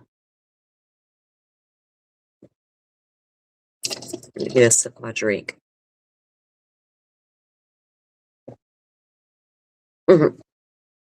My scalpel and my garbage bags are missing. I need like 5 detectives, Lauren Matthias style. Y'all come be my protectors. My personal protection. I said so. On They take a break and they move Courtney to another room. Wonder why. On Sunday, the 30th of November, the sergeant and I began a second recorded interview with Bradley. We reminded Bradley that the rights we discussed earlier still applied, and he agreed he was still good with it. Oh, dang. Detective notified Bradley that Courtney was putting it all on him. He broke down details that Courtney had provided. The detective explains how the investigation has come down to involving himself and Courtney.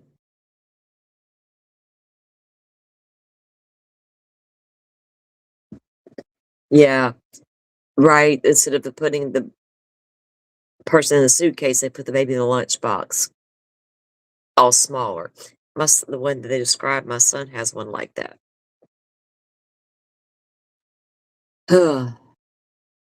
Voss explains how we believe it went down and how evidence will support the investigation. An appeal to Bradley was made that he needed to tell the truth. Bradley is confronted with how much gas he put in the truck when he was at the gas station on Sunday after leaving the hospital, and he reported $5. So 5 or 15, which one are we doing? When asked about information he feels we we should know that we haven't already discussed, Bradley reports that he knows his lunch cooler is missing, describes it as being blue, and thinks it's an Oregon Trail brand. He said it's enough to hold an 8-pack of pop bottles. His description of the cooler is basically the same as Courtney's. He estimates the cooler has been missing for about 2.5 weeks. Bradley is not aware of Courtney counting their garbage bags because Bentley's use of them. What does the child use the garbage bags for? Does he take out the garbage? You'd think she'd still count them. We confront Bradley that she is blaming him for dumping the body and putting the fetus in the lunchbox. It is explained that she's attempting to place the blame on him. Bradley is confronted with a statement he made in his first interview that Rebecca was stabbed. Detective asked him about that statement again and how he knows she was stabbed. The detective pointed out that both he and Courtney have reported on the scalpel and that you don't need to make a stabbing motion with a scalpel to slice someone open.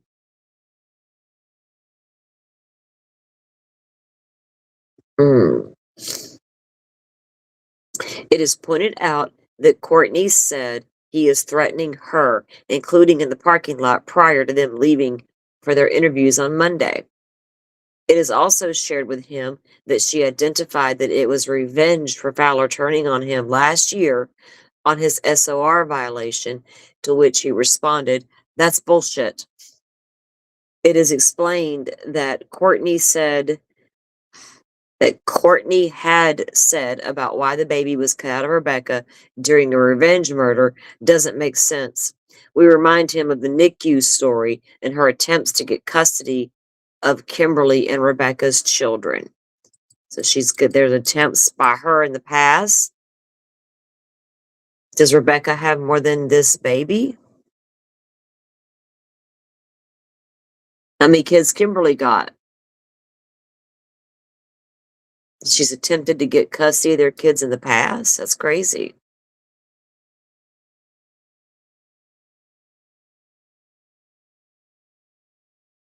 Oh, you looked it up. Oh, goodness, these people. Bradley begins to tell us, "I'm sure Courtney stabbed her because she did have a hunting knife." He reported the case for the knife, went into the trash bin. The case, the sheath, I guess, the case went into the trash bin, and he thinks it might still be in the bin. He identified that the knife went into the trash at Cadillac Shores. He reports that Courtney is the one who cut the baby out of Rebecca. He confirms that he witnessed this and it had taken place right where she is laying out on the trails behind the house. He confirms that is the reason he had told an officer to check the trails behind the house. If these two, that trial is going to be wild if they go to trial with this, and these two are going to be pointing the finger. How long can that go? This is insane. He reported that he knew Rebecca had a bunch of leaves on her because Courtney buried her in leaves where she was found. Bradley confirmed the scalpel from the bedroom was used. When he was asked if the baby was alive when it was cut out, he responded no. He confirmed that it was just the two of them that were present. Voss asked, the detective asked when she stabbed her, where did she stab her? And Bradley said, in the truck. So, sounds like the attack started in the truck, like they were thinking, because of the blood and everything. Bradley reported that Rebecca had gotten into the white truck voluntarily. He confirms that the plan to get the Tide Pods was legitimate, and he was unaware that the plan was to stab her. Bradley denied that there was a plan of this. While in the pickup, Bradley said he was driving, Courtney was in the passenger seat, and Rebecca was in the middle. He claimed not to know what Courtney had told Rebecca to get her in the truck. Initially, Bradley was in the house with Bentley, and he said he went outside to get away from everything, so he didn't have to worry about Rebecca coming in. He denied getting a phone call from Courtney, and they were in the driveway, they were in the driveway. When he got outside, Courtney and Rebecca were in the Escape, and Courtney had said she blew out a tire on the Escape, so they got in the truck. From there, they got on the trail to the woods because the truck doesn't have a valid plate. Bradley said that Courtney was mad because Rebecca was always bad-mouthing her and wouldn't give her a chance to be a mom. Bradley confirmed that Courtney wanted the baby for herself. Despite Courtney wanting the baby, Bradley said it was unrealistic to expect that Courtney would be allowed to adopt the baby.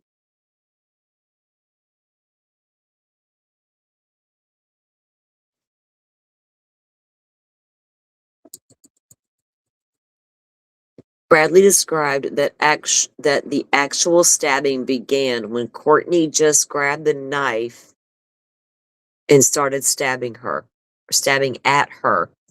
The knife had been down on Courtney's right. Remember, she's in the middle now. Rebecca's in the middle. He said she stabbed her in the chest, as far as he knew, but said she jumped out of the truck when Courtney started swinging, so he wasn't sure. How did Rebecca jump out of the truck if she's in the middle? And the person next to her, one of them has a knife. Oh.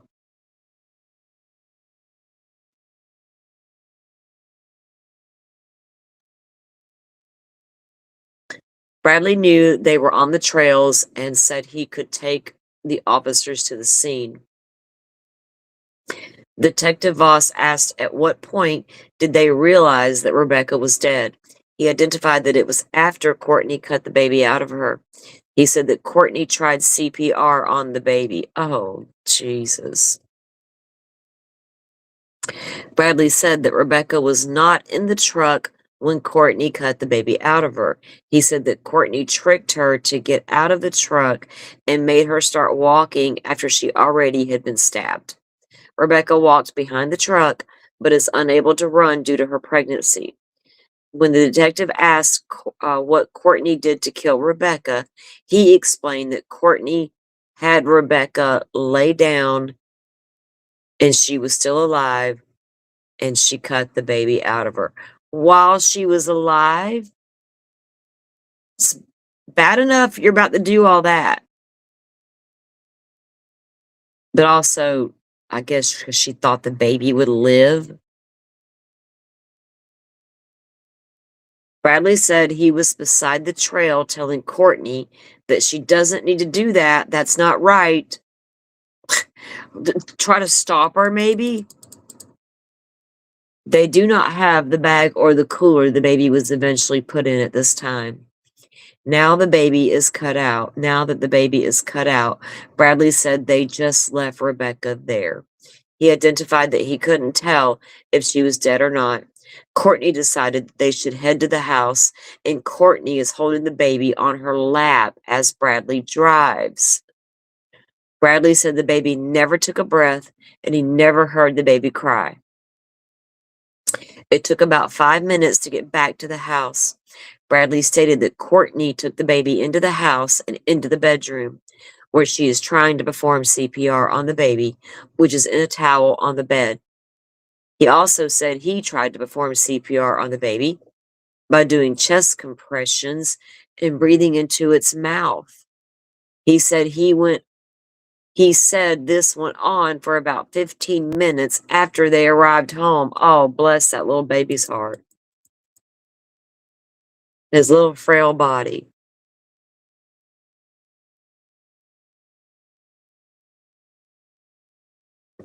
It is tragic love always. I thought that hurts like that, right? They had like reconnected with her later and they were trying, but she was a hot ass mess. Yeah, I didn't do anything to help Rachel. Everybody's so scared to help or stop a bad person, right? Shit.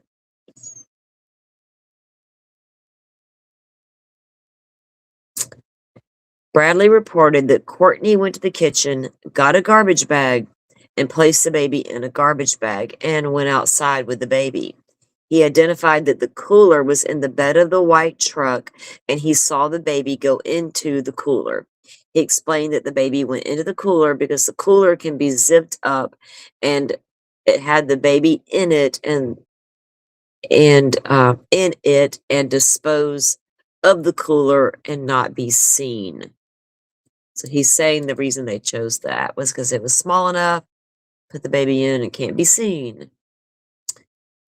Bradley said that the same night he is with Courtney, who is now driving the truck, and they went and disposed of the knife first, and they put the baby in the GFL tote at a house north of the residence where he had been some logging done recently. So some logging done. Okay. They go to another residence north of their home and put this baby in the GFL bin.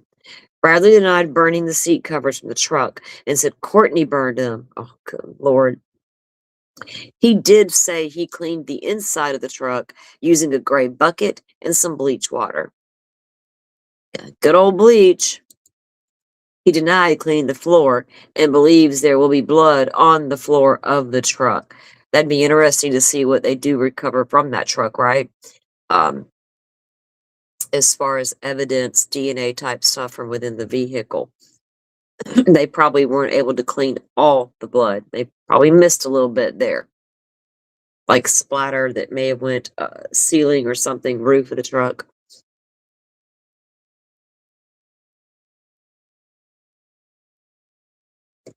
He denied placing the phone on the 2-track, but again,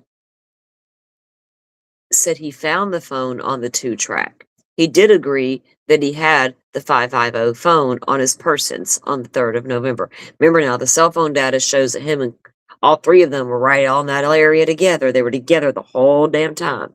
Well, he just says, well, we were, but couldn't stop her, apparently. And she couldn't stop him, apparently. The detective confronts Bradley that if Courtney told him to do this, we want him to tell us now. He denies that he stabbed Rebecca. Detective asks Bradley about the card found with Rebecca. He said he didn't know anything about it and couldn't recall what it was, but knew it was on social media. What card? He did not see a card when he left the area. He also did not see another weapon or tools. So this stuff was like playing out on TikTok before they ever found her body.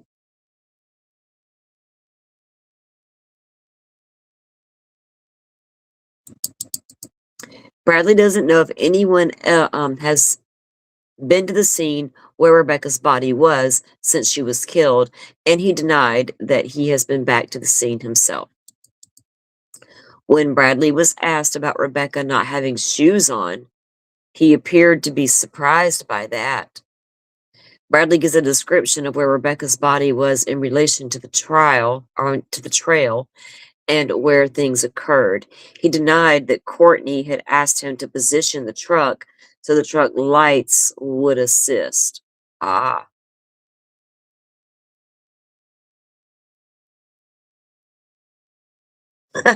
Forrest, you are not on the tardy bench. It was unplanned. I wasn't sure if I was gonna go live today, and I ended up deciding to, and I don't even think I gave anybody warning. And I do need to apologize to my mods. I didn't say, hey, are you guys available?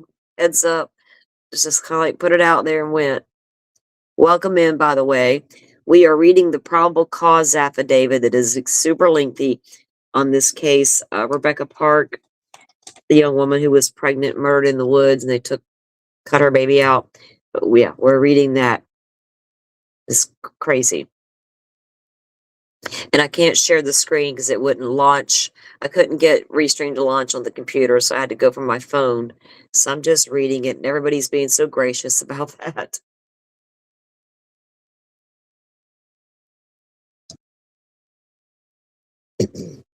All right, so Bradley gives a description of where Rebecca's, he's surprised about her not having the shoes.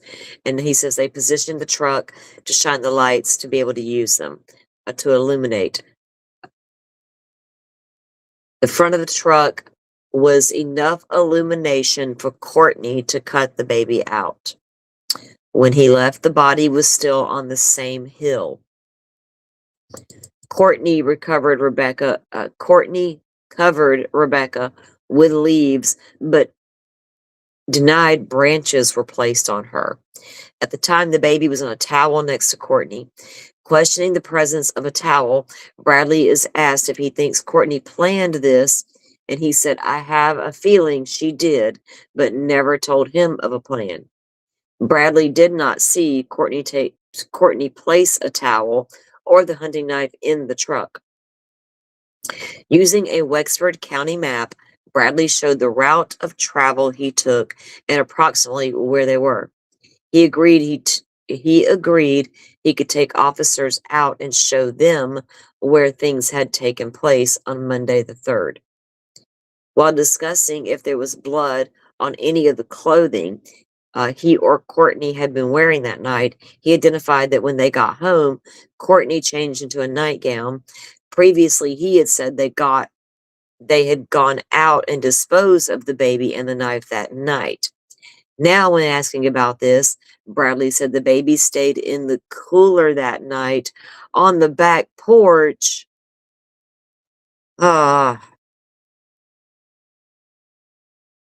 What were these two geniuses' plans to do if the baby had lived?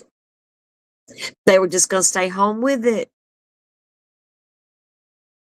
And we don't know where the daughter went, but we got this new baby. Now that poor little baby's in the back porch in a cooler on the back porch all night. He now reported it was Wednesday, November 5th, when the items were placed in dumpsters, specifically because Thursday is garbage day. God. Wouldn't want it out there before then. Someone might discover it. Just leave it on the back porch. Wow, wow, wow. He said that it was Courtney who placed the cooler with the baby in the garbage tote. They were in the escape when they discarded the knife and the baby.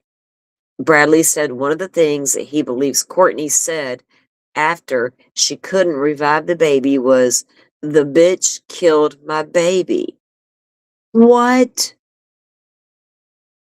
First you tell her not to have that baby at a damn hospital. You cut the baby out and you make a statement, "The bitch killed my baby"? This heifer. Bradley reported that he watched Courtney.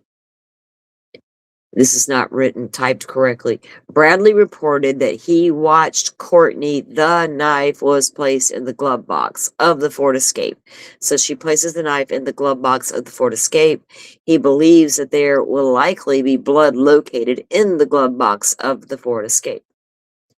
On Sunday, the 30th of November, Detective and I began a second recorded interview with Courtney. Holy cow.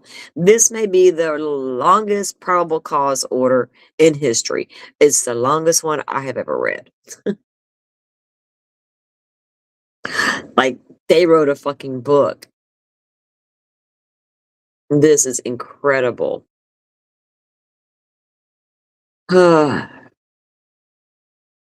Okay, so Sunday the 30th, they began their second recorded interview with Courtney. I wonder, does Michigan have FOIAs like Florida where you'll get the recorded interviews and stuff like that? It's probably not pre-trial. Um, as she enters the interview room, Courtney reports she's ready to go home. Here for my second interview, but I'm ready to go home. Already?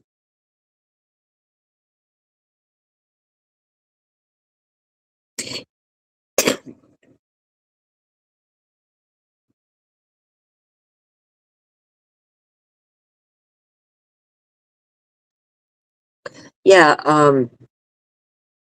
Lo always says, and the father of the baby would know that's his baby and his fiance is missing. Oh, excuse me, one second. Oh, I had a sneeze come out of nowhere. Because all we're hearing about so far is they're talking about this guy, but they haven't talked to this guy yet in this document. That's crazy. But there's a lot of talk about him between these two people. All right. So she reports she's ready to go home then when she enters the interview room. When it's pointed out that she is saying, maybe they paused her interview and they were going back, remember? They took her to another room or whatever. When it's pointed out that she is saying it's all Bradley, when asked what she thinks Bradley has been saying, she reported that he is probably saying it's both of them. And we confirm her statement and say that we know they were both present. Courtney denies that she wanted the baby for herself. She admitted that Bradley brought the baby to the house and told her that the baby was not breathing. Courtney said she told him to call 911, but Bradley said they weren't doing that. She denied getting involved. She denied getting involved and said it was because she has Bentley and can't put herself in a position like that. What? This man brings you your grandbaby who isn't alive? And you don't know where your daughter is, but you don't want to get involved because you got another kid. Courtney reported the day the drones were flying around, the baby was in the metal shed out in the back. Oh.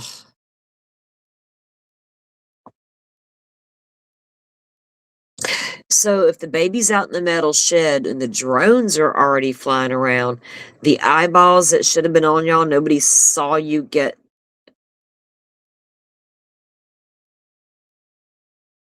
They weren't being followed, so they get the remains out of the shed or whatever the hell it was, and then go throw it in the trash down the street. Nobody saw that happen.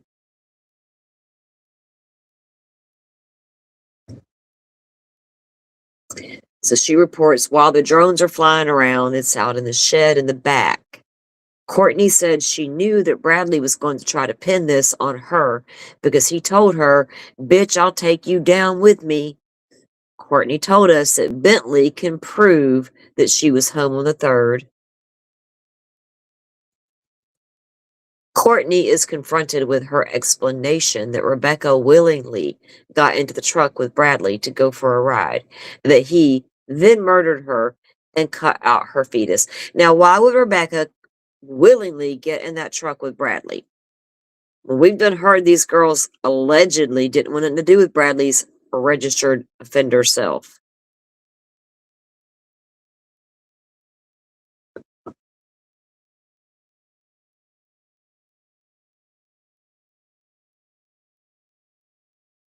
I think that right now the mother here and Brad here, the husband, and the sister, uh, is it her husband or this rich fiat guy? We gotta look it up because I think I think there's 4 of them in jail right now because somehow Kimberly's allegedly involved.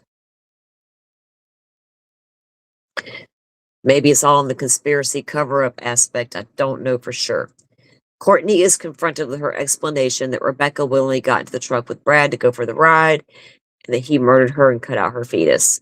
When confronted with cellular telephone data and location data records, Courtney announces that Bradley had taken her phone and she couldn't call the police. Oh, taken her phone so she couldn't call the police. Remember, they got all that cell phone data we read about earlier. Tons of cell phone data here. Courtney is confronted with her version of events being difficult to believe. Eventually, Courtney said she is going to tell us what happened. Brad took her. He brought the baby back. I tried. I didn't. I couldn't. I tried. I tried to save my grandson. And she began to cry. So that's what she says. She says, Brad took her. He brought the baby back. I tried. I didn't. I couldn't. I tried to save my grandson. And begins to cry. The detective asked how Bradley took Rebecca. Courtney said he pulled her out of the car and she got in the truck. What?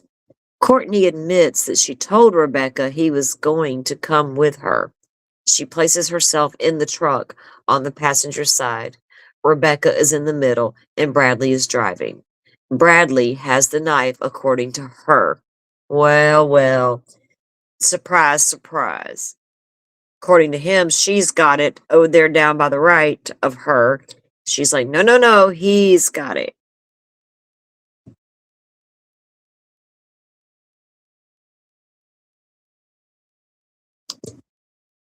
Man. Okay.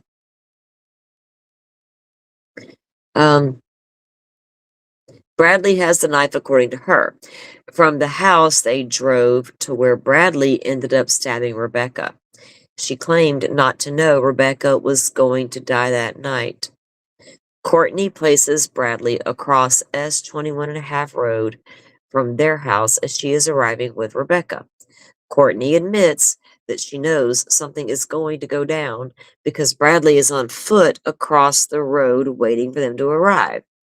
She reported that Bradley approached the vehicle by just walking up on her side, grabbed Rebecca by the arm, and got her out of the escape, and she willingly gets into the pickup to go for a ride. Your mom's going with us, he says. From the house, they drive to where Rebecca gets stabbed. Now remember, that's just 2 miles, straight line down the road. Courtney said that Bradley told Rebecca to get out of the truck while Courtney stayed inside. Rebecca is taken to the rear of the truck where Bradley stabbed her. At first, she said she assumed that he stabbed Rebecca because he came back with the knife all bloody. Why are you stabbing my daughter? Nothing? Sergeant asked Courtney, at what point did she cut the baby out of Rebecca? She answers, I didn't. He did. And he handed it to me. Courtney also said the baby wasn't breathing and she didn't hear him cry. Courtney claimed he had never gotten out of the truck Courtney claimed to have never gotten out of the truck because she didn't have her crutches or wheelchair. What was wrong with her that she needed this damn wheelchair with to start with? Wheelchair crutches. But she's stabbing and cutting. What's going on here? But she wanted a baby. She again claimed that this was a revenge plot because she had a sexual relationship with Rich. And because Rich got Bradley put in jail. Oh, God, these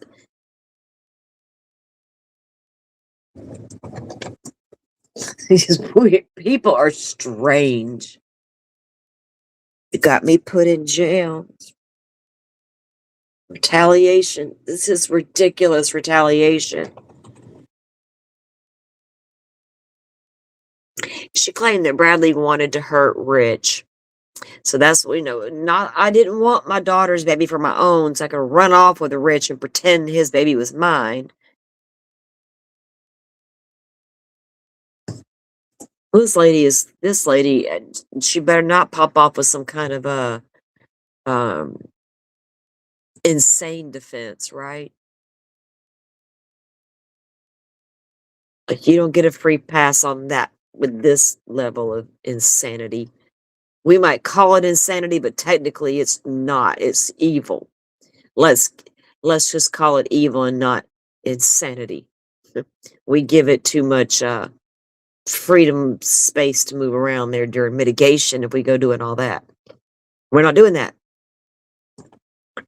When confronted with the report that she stabbed Rebecca while driving down the road, Courtney denied it. When asked how all the blood got in the truck, she answered that it was from the knife, then suggested that Rebecca got back in the truck. Lord, that once she's been stabbed, gets out, gets stabbed some more, and then gets back in the truck with y'all. And y'all said she couldn't run because she was pregnant. I beg to differ. She was probably being held down by one. That's why she couldn't run. There's two of y'all there.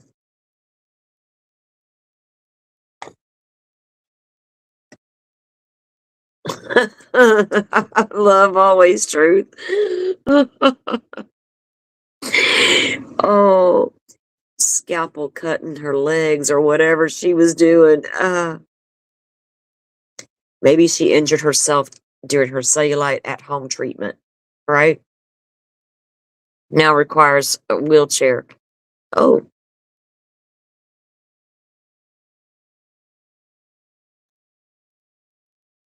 crazy. Well, she's not going to get her cellulite drainage in jail.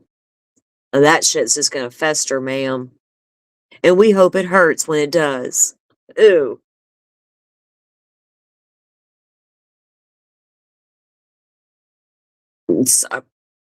Ew. So she says Rebecca gets back in the truck, and that would explain like the blood or whatever. And not I didn't attack her in the truck. No, that wasn't me. That blood came into the truck after she gets back in, already bloody. Jesus. Woman. When she cut the baby out, Courtney said that Rebecca was still conscious and Bradley was holding the knife to her throat. She told Rebecca to lay back. Your baby is gonna die. Could y'all just fuck? Sorry, I gotta stop a moment. I just can't imagine being that girl and living that terror, right? And your own mother is the one looking down at you about to do this.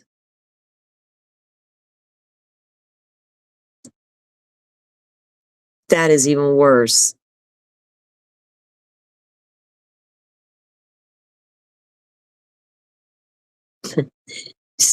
Stories about the scary people under the bridge. The what? The little trolls?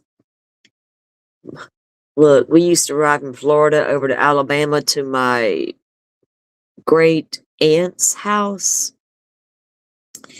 And my granny and pawpaw would tell us a story about the headless horseman. What kind of shit is that to tell the kids on the way to Alabama? In the middle of nowhere. We looked for that damn headless. It was Granny would tell it a certain way. And we would always like be scared and we would be looking for that headless horseman. We looked for him every time we took that trip. We knew he was out there. I know I thought about that, love, always. And people in jail, they're not going to like her festering cellulite, are they? They're going to be like, no, bitch, go over there with that. Like, we got enough going on in here to worry about. That you're festering. Plus, what you did to your daughter is pretty disgusting, and we don't take kindly to that. And here, I can't. She tells her child that your baby's going to die, lay back, and they hold a knife to her throat. And they want her to be alive because they need the baby to be alive. In their fucked up mind, they're going to pull this off. Right? You don't need enemies, butterfly, when you got mama like that.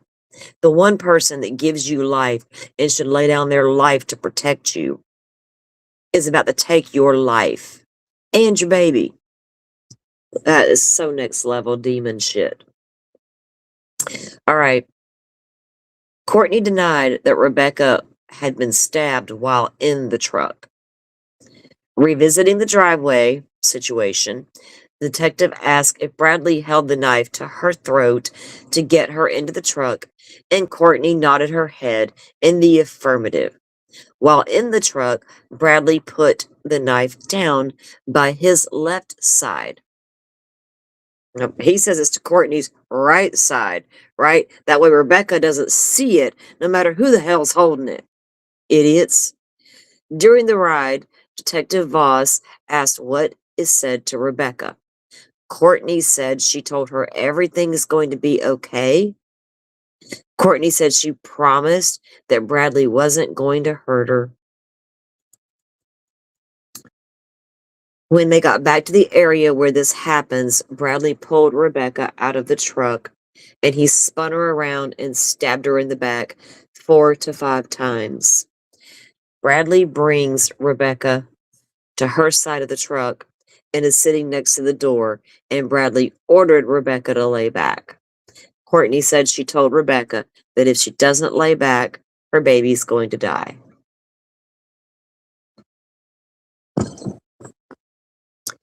Courtney looked in the truck and saw the scalpel. So she hurried up and did it, but her grandson wasn't breathing. Courtney said she started her incision along her belly, and Bradley told her to cut down. So she's saying that he is ordering her to do this, basically. Courtney said she started the incision along the belly, and he told her to cut downward. It would be easier.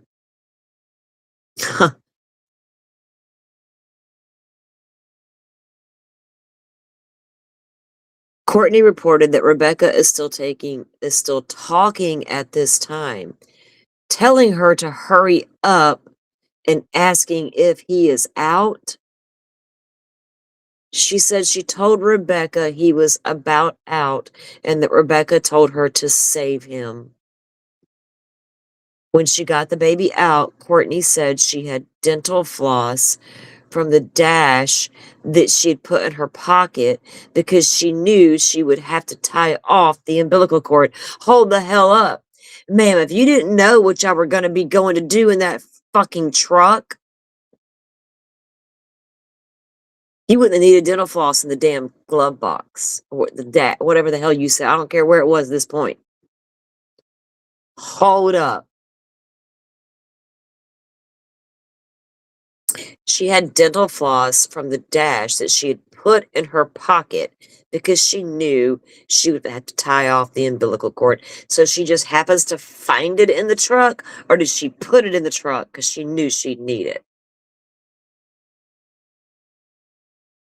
Something tells me Bradley and her don't got no dental floss hanging out in the glove box in the dash. She reported trying or she reported tying off the umbilical cord the best she could. Once the baby was out, she said that Bradley slit Rebecca's throat with the knife.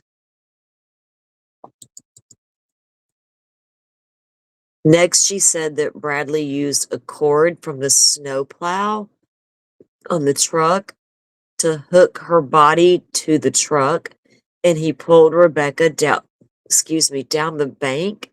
Oh my God.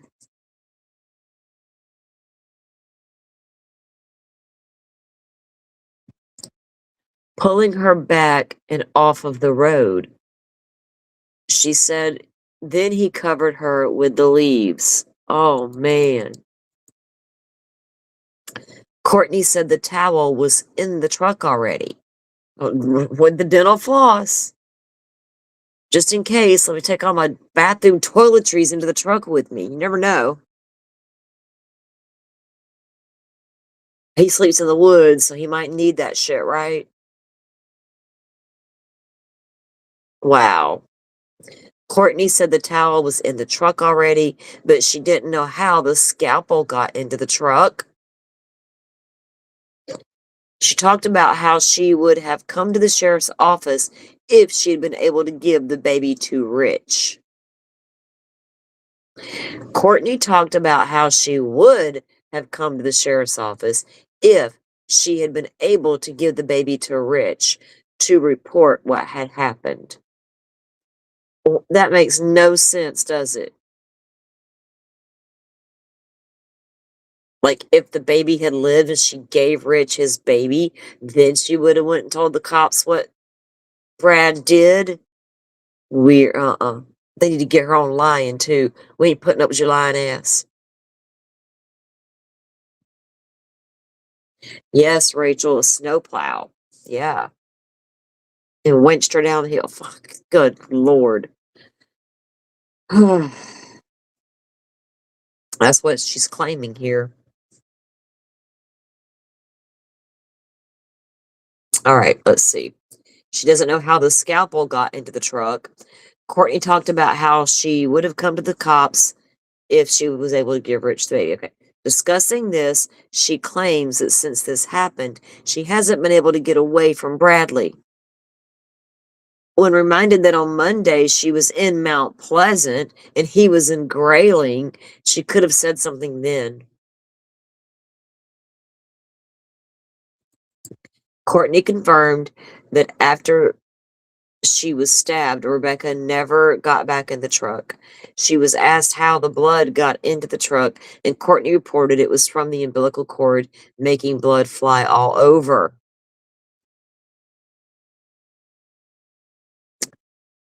No, that's not true because that's the mother's bodies on the outside of the truck when all this took place. So, what, ma'am? Courtney said she never stabbed Rebecca. She was only responsible for trying to save her grandson. When asked if she thought she should have tried to save her daughter, Courtney said she couldn't. When asked how many times she talked to Bradley on the ride to her house from Rich's, she reported it was only once. She identified that she had the 429 phone and that the call they had lasted about 10 minutes. Detective confronted Courtney with 2 incisions she had admitted to having made to remove the body. He asked her if she thinks Rebecca would have survived those wounds, and she says probably not. Courtney admitted that 1 to 2 months prior to this having happened, Bradley researched the procedure for getting a baby out.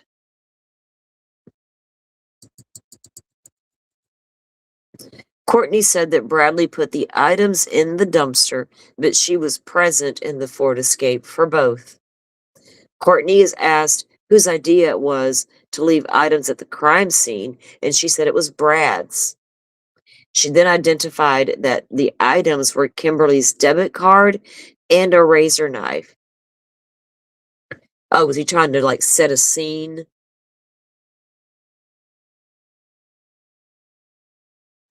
Courtney reported these items were placed after Kimberly. Wait a second. So hang on. Courtney is asked whose idea it was to leave items at the crime scene, and she said it was Brad's. She then identified that the items were Kimberly's debit card and razor knife. Oh, they're trying to set Kimberly up? Courtney reported these items were placed after Kimberly went on social media saying Courtney and Bradley were responsible for the framing of Kimberly. Holy shit. What kind of TikTok shit is this? Wow. When pressed on the debit card, Courtney said it belonged to James Mercer, not Kimberly, and the card came from Kimberly's backpack. She said he used one of the plastic bags from her backpack to keep from getting his fingerprints on it. What? These items were suspected to have been placed by Bradley the day before Rebecca's body was recovered. She said he left with the escape that day for about 20 minutes. Wow.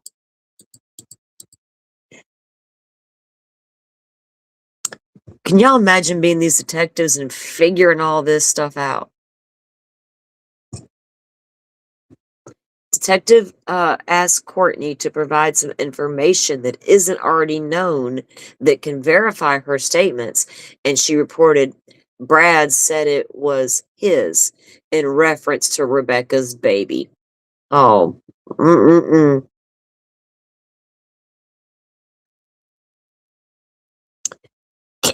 Now, when it is questioned that they don't like each other, Courtney said, yes, they do.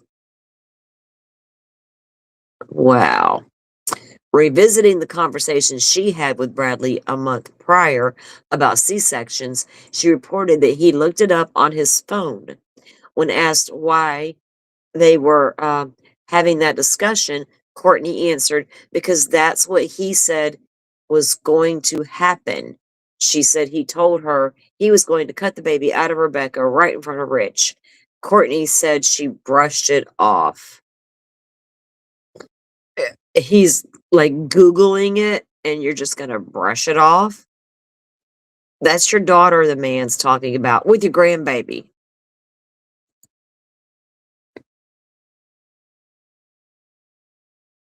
Rich, where you at, man? You're causing a lot of problems. These people are going nuts over you, Rich. Holy hell. Courtney answered because that's what he said was going to do or was going to happen. Okay, she brushes it off. So the detective commented on Courtney's story about having delivered a premature baby that was down in the NICU. And she denied it and suggested it was a friend's baby she was thinking about giving up. That's not what the conversation was with the other. Oh, Lordy. As she is being confronted with the obviousness that there was a plan for this to happen, Courtney said that Bradley had told her to pull straight in, but she didn't. She turned the corner in her driveway instead. Word salad lady. Questioning why he told her to pull in straight, Courtney reveals that Bradley had told her if he was going to do anything, it would be right there. When he does grab Rebecca, Courtney tries to get him to stop, but he said that he had the knife to cut Rebecca's throat. He ordered everyone to get in the white truck. While in the white truck, Rebecca slid over to Courtney and asked what was going on, and she reassured her that Bradley just wanted to talk. Courtney described that Rebecca was calm, and after having a knife held to her throat, to get into the truck. She was calm for just having a knife held to her throat for getting in the truck. And that ends the document. Signed by Alexis Howard. And it's signed off by the judge, Honorable Corey Wiggins. Wow, guys. Holy moly. Uh oh.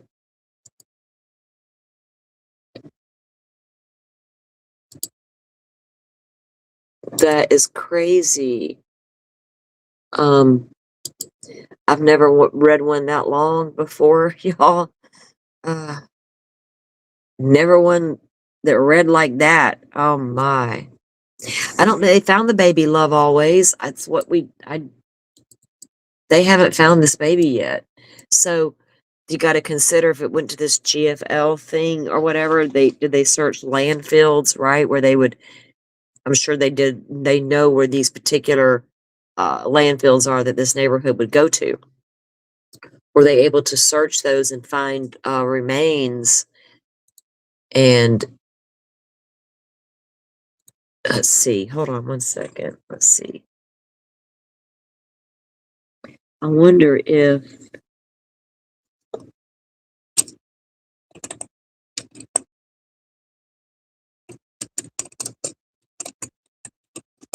let's see.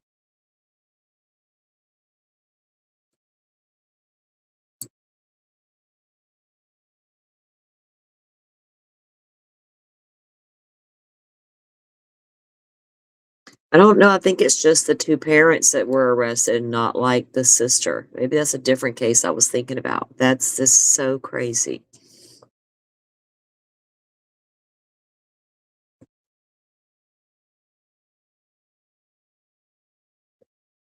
Yeah, I could see how she could do that a little bit. But what was her plan if the baby had lived?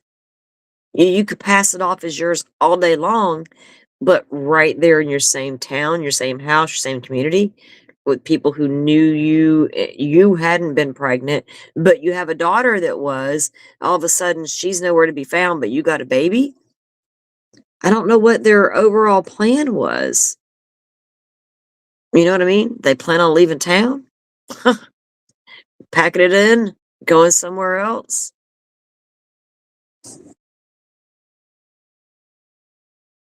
The sister was arrested but got bail. I'm gonna do a little more research, see if we can find out. I'm gonna do an update show, another update show. Maybe we'll go live tomorrow and discuss a little bit more, but if I can find anything new out between now and then, I might take a break. I don't know. I don't know what tomorrow holds yet. That's a whole other day, right? Well, thank you, Rachel. I appreciate that. I was bored. I wanted to chit chat with all of you guys, and that's a long document. I was like, I don't want to read this by myself, but it was a little much to have, but we read stuff that's a little much here all the time. Um,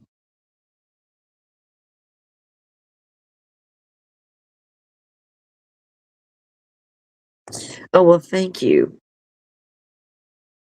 I try to read the documents as best so you guys can clearly understand without me butchering them. Then I gotta stop and do my side commentary. I can't help that. I try not to do that too much, but if y'all know, you know, it's gonna come out, right? We all got something to say. But I love that you guys come in and join the conversation.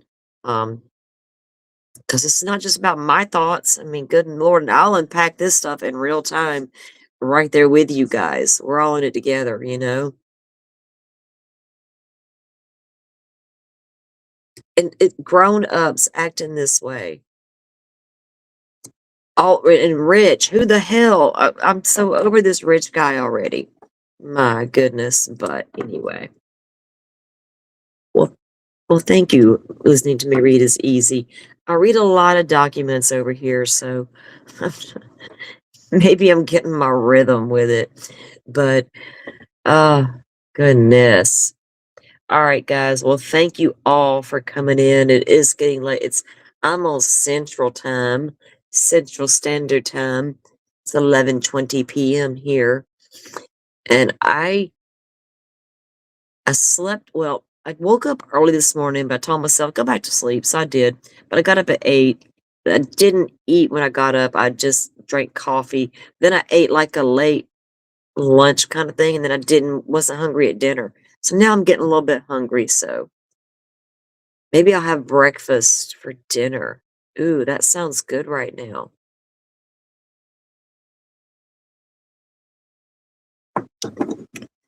Yeah. I've just seen Butterfly. I've seen some things about this story, but I want to say if Court TV did anything on it, I wonder if there was a court hearing. I got to look into it a little more. We'll do a little more research on it, and we'll get the next court hearing and all that good stuff, and see what we can learn from there going forward. And we'll follow up on it, guys, as it develops. Because just think about it. There's two crazy defendants here pointing the finger at each other, and if they go to trial, that would be wild. Now, other states were like, say, in the Brooke House case, for instance, in Kentucky, Crystal Rogers, there were 3 defendants, right? And they ended up separating their trials. But I don't know. It's maddening. We'll have to wait and see how this plays out. All right, guys, thank y'all for coming in and putting up with me not being able to share the screen with you through that whole document. Thank you for trusting me that I was actually reading the document, because I was. I will see if I can grab that link and drop it in the community tab for you guys. But you guys have a great night, a good rest of your weekend. If I don't see you before Monday, I'll see you come Monday.